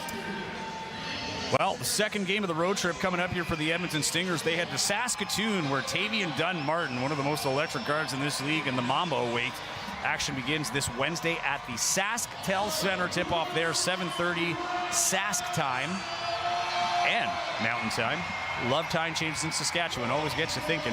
Meanwhile, the CEBL hit the road and will look to take the first 2 games of the season series against the Vancouver Bandits in Vancouver at the Langley Events Center. Next Saturday, tip-off for that one is 6 o'clock Pacific, 8 o'clock Central. And that'll be a good one after the game that they had here against Vancouver to take top spot against the Bandits. Now they got to go do it on the road in Vancouver. And I just talked about how great of a spot Edmonton is to play. One of the other best atmospheres in the league is Langley Events Center. Vancouver Bandits fans are a faithful and loud fan base, and it's not an easy place to play. Yeah, it's going to be a battle, and I mean, with Winnipeg doing a number on them here, I know the people of Vancouver are going to be really behind the Bandits when Winnipeg comes to town. Well, yeah, I mean, 33-point loss looks bad on paper, but at the end of the day, you have the same record, right? So the other thing, too, is that point differential might come back to hurt them, but Vancouver's going to come out focused and ready for that one and for some retribution as Mason Bercier gets a tough one to fall as he hits the deck. Nice one for Bercier. Mason Bercier, former CBR himself, told me before the game he's expecting him and his wife are expecting their second child. Could be any day. Wow. So keep an eye on Mason Bercier. If he suddenly leaves, it's for good reason. And congratulations to them. He's made himself a staple name in the CEBL and trying to turn things around here for Edmonton that are really trying to reinstill some new cultural identity here as they go into the second half of the season. We'll check in with Tegan Rasha, who has an update for us. Tegan. Coach Baker managed to stay calm and composed during that timeout. He wants his guys to be more physical and have some more power offensively. And this is all in a very loud arena. We just got the attendance number. It's 6,380. So a tough arena to play in, but they are doing their best.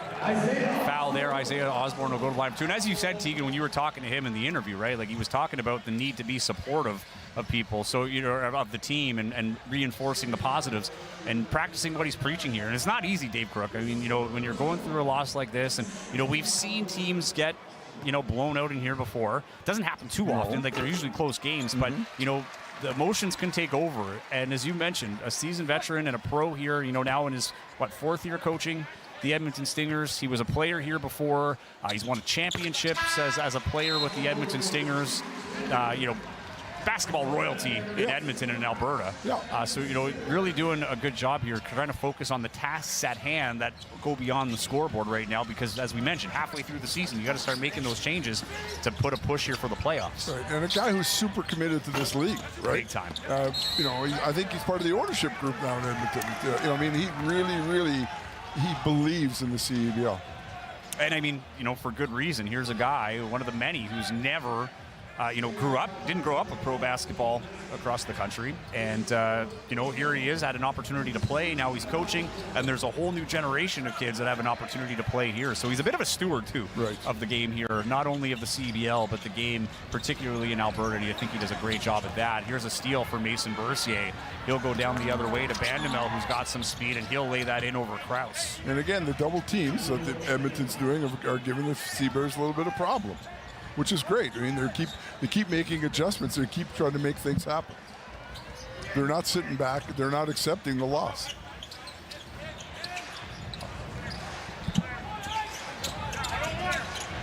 Here's a shot, rims out, and it's a rebound for Hornsby. He'll dribble it up the wing. Hornsby met by 3 guys, spin move, loses the ball for a second, regains it, gets the shot, but it's no good. Tillman Jr. with the rebound.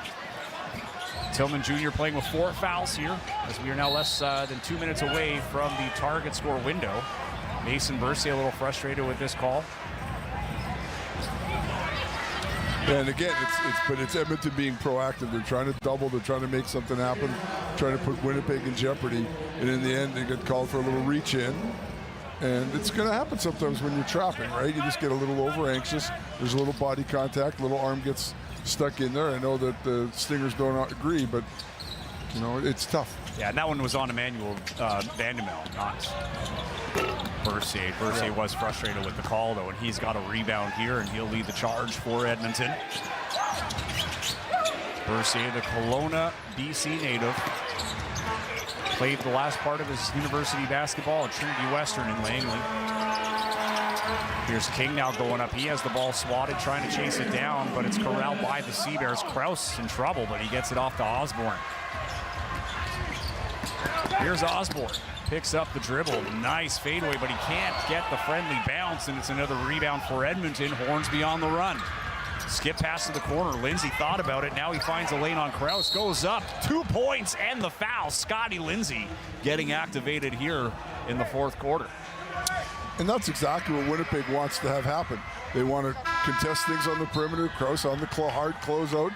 Gives up the middle drive, and then there's contact from behind on the body, and Lindsay playing off the bounce, but that's what Winnipeg wants.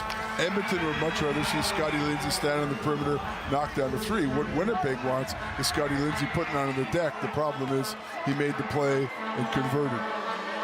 And Tillman Jr. comes off, but now the foul was charged to Tillman Jr., so that if it is charged to him, it's 5, but the referee is going to double check here to make sure that the foul went to the right player. I think that Winnipeg thought that the foul was on Krause underneath and not on Tillman Jr., but in the end, I think that the officials... Here's the replay here. It looked like Tillman Jr. was a little late on the help, but you know, you see the hands on Krause. Yeah, he got him on the arm there too. So I mean, I don't think it's the wrong call, but you're a little late on the help side, and that's what happens. And this has been part of the problem with Tillman Jr., who's otherwise been a fantastic addition to this team and a big part to their core. You know, Big Three isn't intact yet, but once Xavier Moon gets here, you'll imagine that'll be Teddy Allen, Xavier Moon, and Jeremiah Tillman Jr. as Allen with a nice spin move laying that in. And Teddy the game just slows down when he's got the ball in those kind of situations, and he's comfortable and he's at his own pace. I mean, one thing you can do is try to hurry him up a little bit sometimes, and he will make the odd mistake. And here Allen is going to draw a foul as he was trying to go after the loose ball. No, or was it out of bounds? Sorry, it was out of bounds. Yeah, I think they're saying Teddy stepped on the line. My apologies there, and it will be Edmonton basketball. So Allen nearly comes up with another steal, and you know, we've talked about it before, but you know, Miles Powell's having a great season in Scarborough offensively, and you know, I was listening to the broadcast and you know, talking about him as the front runner, but we can't forget about Teddy Allen. I mean, it's going to be a race right now, I think, between those two players particularly, you know, as we get to the halfway point of MVP. I mean, Teddy Allen is averaging nearly 30 points a game, but he's also doing it at all ends of the floor. Yeah, and I think that's what needs to be rewarded. I mean, you know, not to take anything away from the great season Miles Powell's having and how well Scarborough's playing. I mean, they're 8-1 or 9-1, whatever it is now. You know, they're leading the league, but you know what Teddy Allen's been able to do and how Winnipeg has been playing. I mean, it's going to be a tight race. No question. And that 9-1, and that was a great matchup when Winnipeg went in there. I think that was what, a 1 or 2 point game, a game that Winnipeg probably feels they should have won, that Scarborough stole from them a little bit. So, 100%. You know, yeah, it's going to be a great year in the league. I think 3 of their 4 wins were 1 possession. The 4th one might have been a 2-possession game. I can't remember off the top of my head, but I mean, Winnipeg has been in every game as Burns takes the pass from Scott. Easy 2 points there. All smiles from DJ Burns, the pride of New Orleans, Louisiana. Now he's got to play defense here. We are in the target score window. Next whistle will bring us to target score time. And Rainbow calling for the timeout if they hit here. Scotty Lindsay trying to help him out, and he can't get that to fall. Rebound up for grabs, and it is Winnipeg with the ball. Isaiah Osborne going to walk it up here. 97-71. 26-point lead for Winnipeg. Scott trying to add to that before target time. Allen with the rebound. Has the ball knocked away. It's going to be a foul against Allen, and that will mean shots as Edmonton is now in the penalty. And Teddy Allen with his 6th rebound, first offensive board of the game. So opportunity here to take it to 28 and to put it into target score time. So not a great situation for Edmonton, but exactly what Winnipeg was looking for. And this is kind of how we saw the first quarter close, right? Yes. Was with a little bit of helter-skelter and Winnipeg putting up an unexpected late few points on the board to extend that lead. Allen missing that one. Rare miss for Allen. Yeah, no leg drive on that one at all. He shot that totally with his upper body. Does he ever have leg drive? He does, he does. But that time he had, a little bit more oomph. He also saw, okay, this is a little technical, but his release point on his second one was much better than his release point in the first one. We won't get a replay of that, so you got to take my word for it. But that was the difference in the two. This is why you're here, Dave. Bring us the technicalities. You're watching CEBL live on CBC Gem, CBC Sports YouTube, and CEBL Plus. Target score time is next.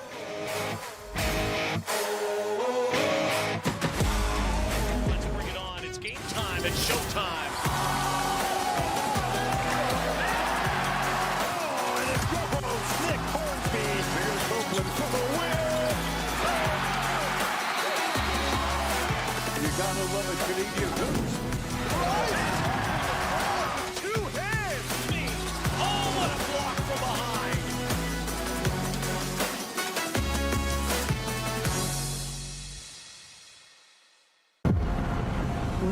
bucket wins.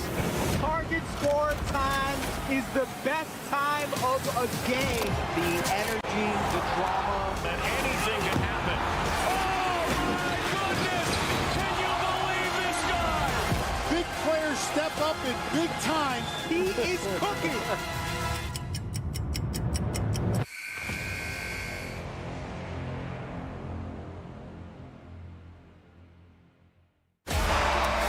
Target score time is upon us. It's a 28-point deficit here for the Edmonton Stingers, 1 point shy. It was 29 points was the biggest lead of the game here for Winnipeg, so not far off from what they've been dealing with most of this game. And Winnipeg looks like they're about to have 2 straight games without ever trailing, which is kind of crazy to think. Rare. It doesn't happen very often. Especially when you're playing, Vancouver, top team at the time. Is a quick basket there for Edmonton. That was Jack. But, playing against a team like Vancouver, and now you followed up with one of your biggest rivals, by going back to the four years total here with the Stingers and the CEBLs. And as we mentioned at the top of the broadcast, Edmonton has had a lot of success in this building and a lot of success against the CEBLs, rather. And CEBLs really taking it to them today, taking nothing for granted as Allen is going to draw the foul. Yeah. Out of bounds. Yeah, off a little check out there. So McGowan's going to inbound the ball. Target score is 107. You're new to the game. That's what that TGT means on your screen. The clock is turned off, only the shot clock in effect, and the first team to hit 107 will win. Here's Krause with it, no good. Ball knocked around, and Mason Krause, good fight for that one. He'll come out with it. Good defense there by CEBLs to slow it down. Out of bounds, it will be Winnipeg basketball. Bit of a scramble play. Good hustle there by Trey Scott. He got his hand on the ball. We'll get an opportunity to see it here in the replay. Ball gets saved by Jack, and Scott just gets a hand to it, knocks it off the Stinger. Winnipeg with possession. Winnipeg still looking for their first field goal here in target score time. McGowan's has it, 12 on the shot clock. Here's Allen. Driving on his former teammate, gets it out to Krause. His three-pointer rims out, and Scotty Lindsay's going to corral that rebound. Here's Lindsay going right into Krause, into the key, puts up a floater, no good. Mason Krause grabs the rebound. McGowan's racing down the wing. Finds some space in the middle. Too easy for Trey McGowan's. No one picking him up. Yeah, you can't let a guy advance the ball 90 feet without any defense at all. And Jack steps in late, and I think he gets called for the foul here when McGowan's crosses over. So there's a little bit of switch and transition. Just going through the lane like an apparition. No one sees him till it's too late, and Jack has to pick up the foul. So he'll go to the line, looking for the first points here of. Yeah, it's tough. That transitional defenses wasn't there for Edmonton. No pressure at all. You can't let a guy get that late, that deep with the ball. Winnipeg has done a good job at closing games and not wasting too much time in target score time this year. Bit of a slow start to this one. Trey McGowan's pulls to within 8 points of that target score, getting them on the board. Yeah, I think that slip in Scarborough is basically one of the few times where they haven't performed well in target score time. And here's a drive from Davis Jr. again. Winnipeg snoozing, and he's going to get 2 points and the foul. Big play there. And to Scarborough's credit on that, they've had, I think, most of their wins up until a few games ago. They were trailing at target score time, so this is something they do. Great take. And Coach Rainbow just had his hand over his eyes. He was just so unhappy with the transitional defense, right? So here's a guy, they're up by 25. They give up an easy basket, and he's really unhappy because he wants them, he's such a perfectionist. He just wants them to play so well all the time.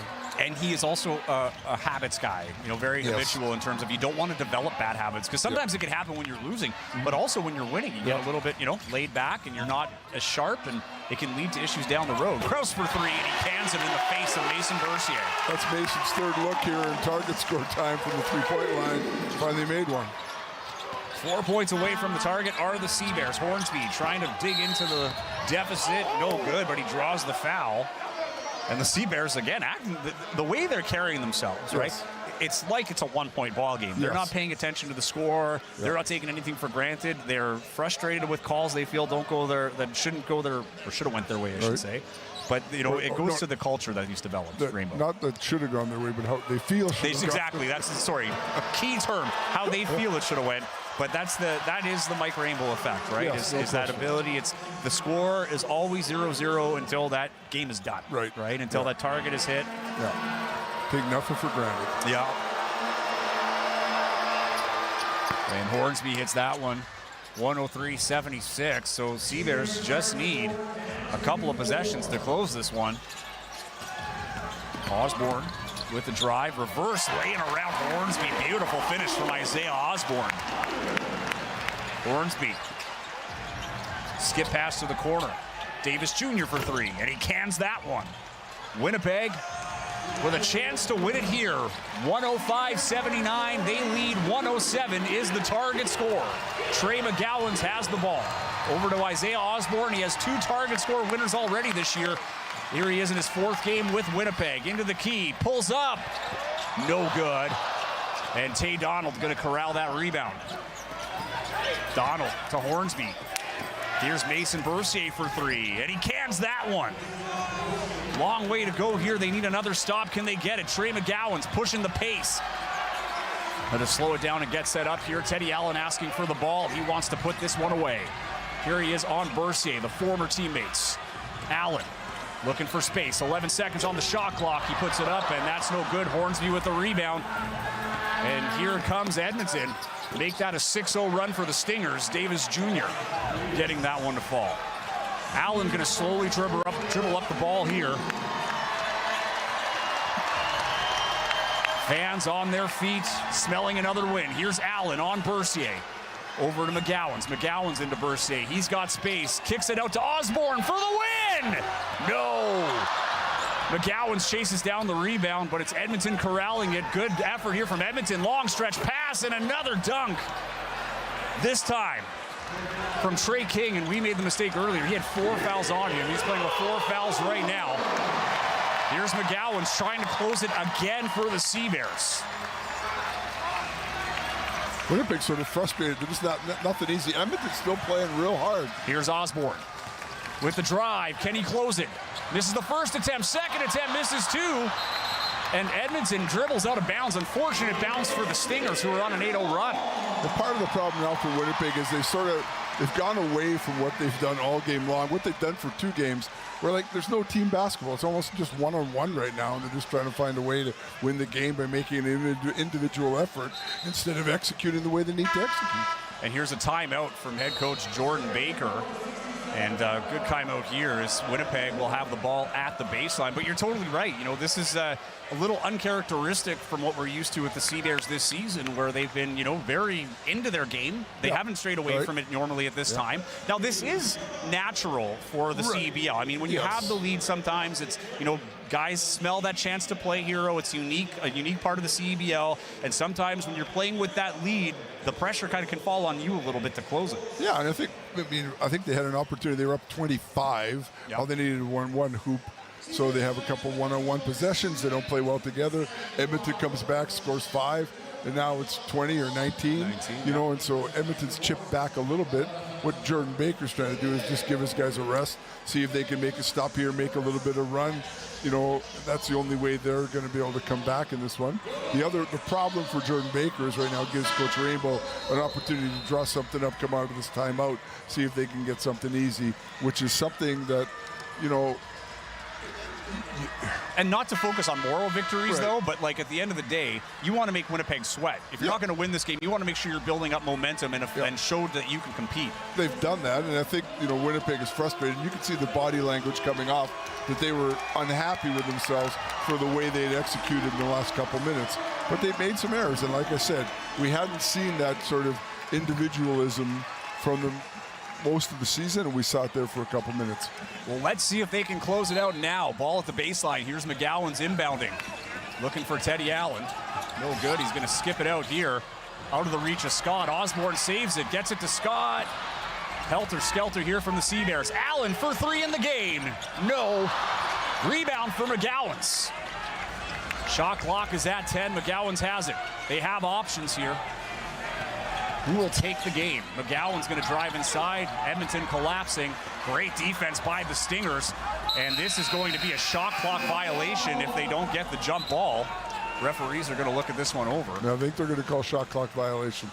So another turnover here for the CEBLs, and the Stingers are finding their groove here late in the game. Might be too little too late, but this has been a great fight from the Edmonton Stingers. Yeah, they just keep battling and battling and battling, and they're doing the things they need to do, which is, you know, they're taking Winnipeg out of how Winnipeg wants to play, and that's why they've got some success.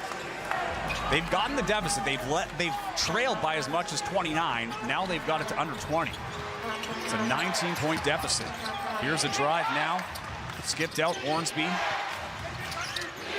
Trying to take it in on McGowan's, and it's going to be a travel on that one. So a turnover for Edmonton and another chance for Winnipeg. And if you're Winnipeg, I think you're just happy you got to stop. Yeah, I think you are. I think part of the problem for Winnipeg, too, when you have such a big lead, your sense of urgency changes a little bit, and that's part of, I think, why they've had some problems with execution.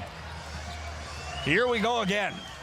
Groundhog Day, it feels like right now for the closeout. They've had a few opportunities. They've yet to turn on it. Here's McGowan's right at King. Goes up. And that is game. Trey McGowan's takes matters into his own hands. And Winnipeg takes this one 107-86. What a great take.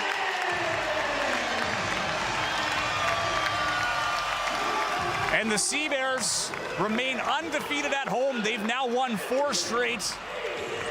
And they increase their lead here in the Western Conference, staying on top spot. Vancouver will have a chance to even up that record, but they will remain in second regardless of the outcome tonight. But Winnipeg had a little bit of a scare there towards the end, trying to close that one. Wouldn't say a scare, but a little bit of frustration trying to close that out, and then Trey McGowan's just puts his pedal to the metal and says, I'll take care of it. Yeah, they just executed really poorly after executing well for, 3/4 of this game. They sort of took their foot off the gas a little bit, and Edmonton just kept playing hard, and Winnipeg made some mistakes. But Trey McGowan, we see on the replay there, great strong take, finishes soft with a left hand off the glass for the winner. Great play, good game for Winnipeg. In the end, even with all the complications and the way things ended up, they still have to be pleased with a 21-point victory at home and keeping that home record at perfect. So we'll wait for Tegan Rasha for our Booster Juice player of the game. I think both teams are in a huddle. It's hard to see. I think Tegan's out there on the floor. I can't tell. Yeah, Stingers having their huddle here. Great fight from the Stingers. The CEBLs, though, impressive pair of home games. They've not trailed for 2 straight games. 33-point win against the Vancouver Bandits and a 19-point win here against the Stingers. And Tegan Rasha now standing by with our Booster Juice player of the game. It's Trey McGowan's. You had to fight for that one, but you finally got that winning point. How did that feel? It felt great. We defended. Target time wasn't the best for us, but we got the win, so it felt really good. With this win, you're now undefeated at home this season. What does this crowd in this arena have to do with that? Crowd does everything for us. They give us a burst, especially at the beginning of games. Sometimes we struggle a lot of times. So just being home and then just having a little still or whatever, and it just electrifies the crowd and really gets us going. So you're now leading the Western Conference. What do you have to do for the rest of the season to stay there? Just stay hungry, stay working. Same stuff we do, just keep working, keep stacking, and just try to turn up a notch. Well, thank you and congratulations. All right, thanks for that. That was Tegan Rasha with Trey McGowan's our Booster Juice player of the game. And, there were a few options. Trey McGowan's 14 points, 11 assists, and 8 rebounds. 2 rebounds shy of a triple-double for Trey McGowan's. Teddy Allen, slow start, leads all scorers with 25 points. 22 points for Isaiah Osborne, who was phenomenal from three-point land. 5 for 12, 41%. And then we've had 5 players in double digits for the CEBLs. Just another complete game here from the Winnipeg CEBLs. Yeah, it's sort of the recipe, right? It's what they need to do to be successful. You're going to get something from Teddy. We saw him, he's 6 points in the first half, didn't play very well, didn't get things going, comes back. I think he had 9 in the third quarter, ends up with 25, a little bit under his average, but again, a good performance. McGowan's has been really good the last couple weeks. He was fantastic last week. Isaiah Osborne, another strong game in this building. He keeps doing it all the time, and it wasn't like he was bad on the road. He just didn't get the 20 like he did again tonight. So things are really happening, and the scary thing, I think, if you're an opponent and you're looking at this Winnipeg team and you go, Xavier Moon is a 3-time CBL MVP, and from everything I've heard about him, he's a great guy. He's smart. He understands the game.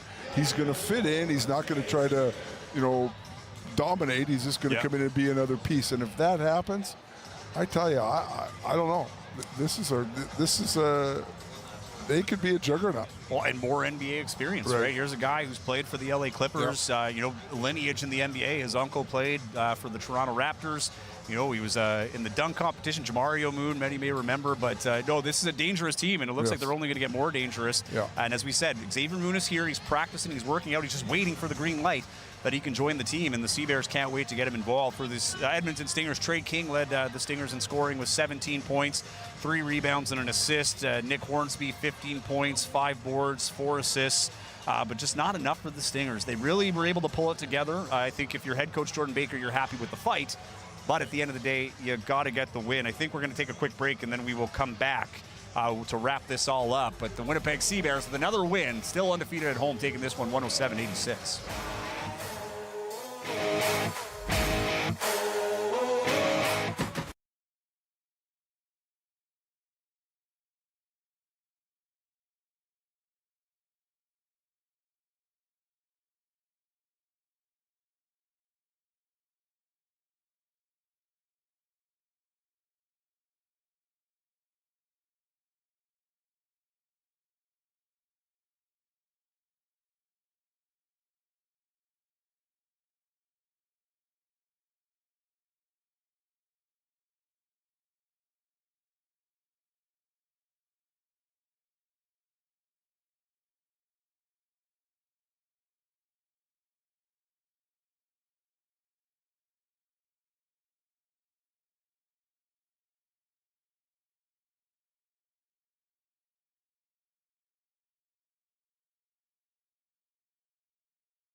The CEBL Saturday night triple header continues. Not like Saturday night, it was a day game, but you know what I'm saying. Calgary Surge and Montreal Alliance are in Lethbridge, Alberta for a neutral site game. Well, I mean, kind of neutral. I'm sure there'll be more Surge fans out there than Montreal fans. But who knows? Maybe the Alliance fans traveled out there. And, that one continues to grow the game in Alberta. Great job out there, with the Edmonton Stingers and Calgary Surge getting out to those locations. That one gets underway shortly, a little less than 45 minutes away from that one in southern Alberta. Then later tonight, a big matchup. Brampton Honey Badgers are in Vancouver. They continue their road trip out there, out west, as they take on Dwayne Otis and the Vancouver Bandits from Envision Financial Court at the Langley Events Center. Tip-off for that one is 6 o'clock Pacific, 9 o'clock Eastern, 8 o'clock for our Central Time viewers. You can catch all the action on CBC Gem, YouTube, and CEBL Plus. And looking at that game, too, the Bandits and Stingers had some hot starts to the game, but, a little few setbacks there, some roster changes, so they're going to try and both teams want to righten the ship in that one. But focusing back on this one, Dave Crook, before we went to break, we were talking about the Edmonton Stingers and talking about Jordan Baker and how Jordan Baker talked about the supportiveness at that halftime, interview coming back from the halftime, and how they need to kind of improve their culture and the body language. And I think the Edmonton Stingers, though they lost the game, there's some small wins. Yes, they're still trailing. They're still looking to get back into the playoff race. They're now 3-7. Winnipeg will improve to 8-4. But this race is going to heat up. It's a 5-5 Saskatoon Mamba that they're trying to chase. The Mamba are next on their schedule, so this is going to be a heated rivalry, I think, down the stretch as they race for a playoff spot. Right. I think part of the issue for Edmonton is they've got to find a way to score. Like I'm not convinced right now, talent-wise, that when you look at their roster, you go, where are the points going to come from? Right. I mean, they battle. They're good. They're well coached. They have good discipline. But I don't know day in, day out where they're going to get enough firepower. That, to me, is one of the issues that they have to figure out as a unit. Right? Yeah. One other thing I was going to say quickly, you talk about the Calgary-Montreal game. Jermaine Small, who's coaching Montreal, used to be the head coach of the University of Lethbridge Pronghorns. So there may be a few Montreal fans, or at least a few Jermaine Small fans in that building today. Well, he used to coach Edmonton, too, at one point, right? He coached Edmonton Stingers, but he was the Pronghorns. So he's got all of Alberta behind him. Well, all of Northern Alberta. I'm not sure he's got all of Alberta, but he might have a few fans. Well, yeah, it'll be the Jermaine Small Alliance they're cheering for out there. But no, that'll be a good game there too. And Calgary finally getting that win under the belt. Armani Chaney, former CBear there. He had a great debut there. So the thing about the West is, like, everything is good right now, but we keep talking about peaking because we've seen teams in the past that will lead start to finish. But when playoff time comes around, they're not able to get it done, right? So these are teams that are all jockeying for position, and the West is very strong. So as much as, Winnipeg's in first place right now, it's going to be a tight race, at least for those top two spots. And we'll see how that, third and fourth pans out. But you can't overlook any team in this league. And I think with Calgary, they had a really slow start. But now they've got that win under the belt. And that's a team I think you got to be careful for now, too. Because once they start getting their confidence back, you kind of play with that there's nothing to lose, right? So when Calgary comes to town, you got to be careful for it. Any closing thoughts here, Dave Crook, as we get sent off with the highlights? I think it's another good performance by the CBears. I think for most of the game, if you block out target score time, I think that's a really strong performance on the back of a win against the Vancouver team, who they were battling for number one in the conference at that time. So they've got to feel pretty good about themselves coming out of this. 19-point win for the Winnipeg CBears, led by Teddy Allen with 25.7 rebounds, 2 assists, and 3 steals. Thank you for tuning in here. You've been watching CEBL live on CEBL Plus, CBC Gem, and CBC Sports YouTube. Enjoy the next 2 games. Next one coming up in Lethbridge. Calgary taking on Montreal. We'll see you next time here in Winnipeg. Have yourselves a great night.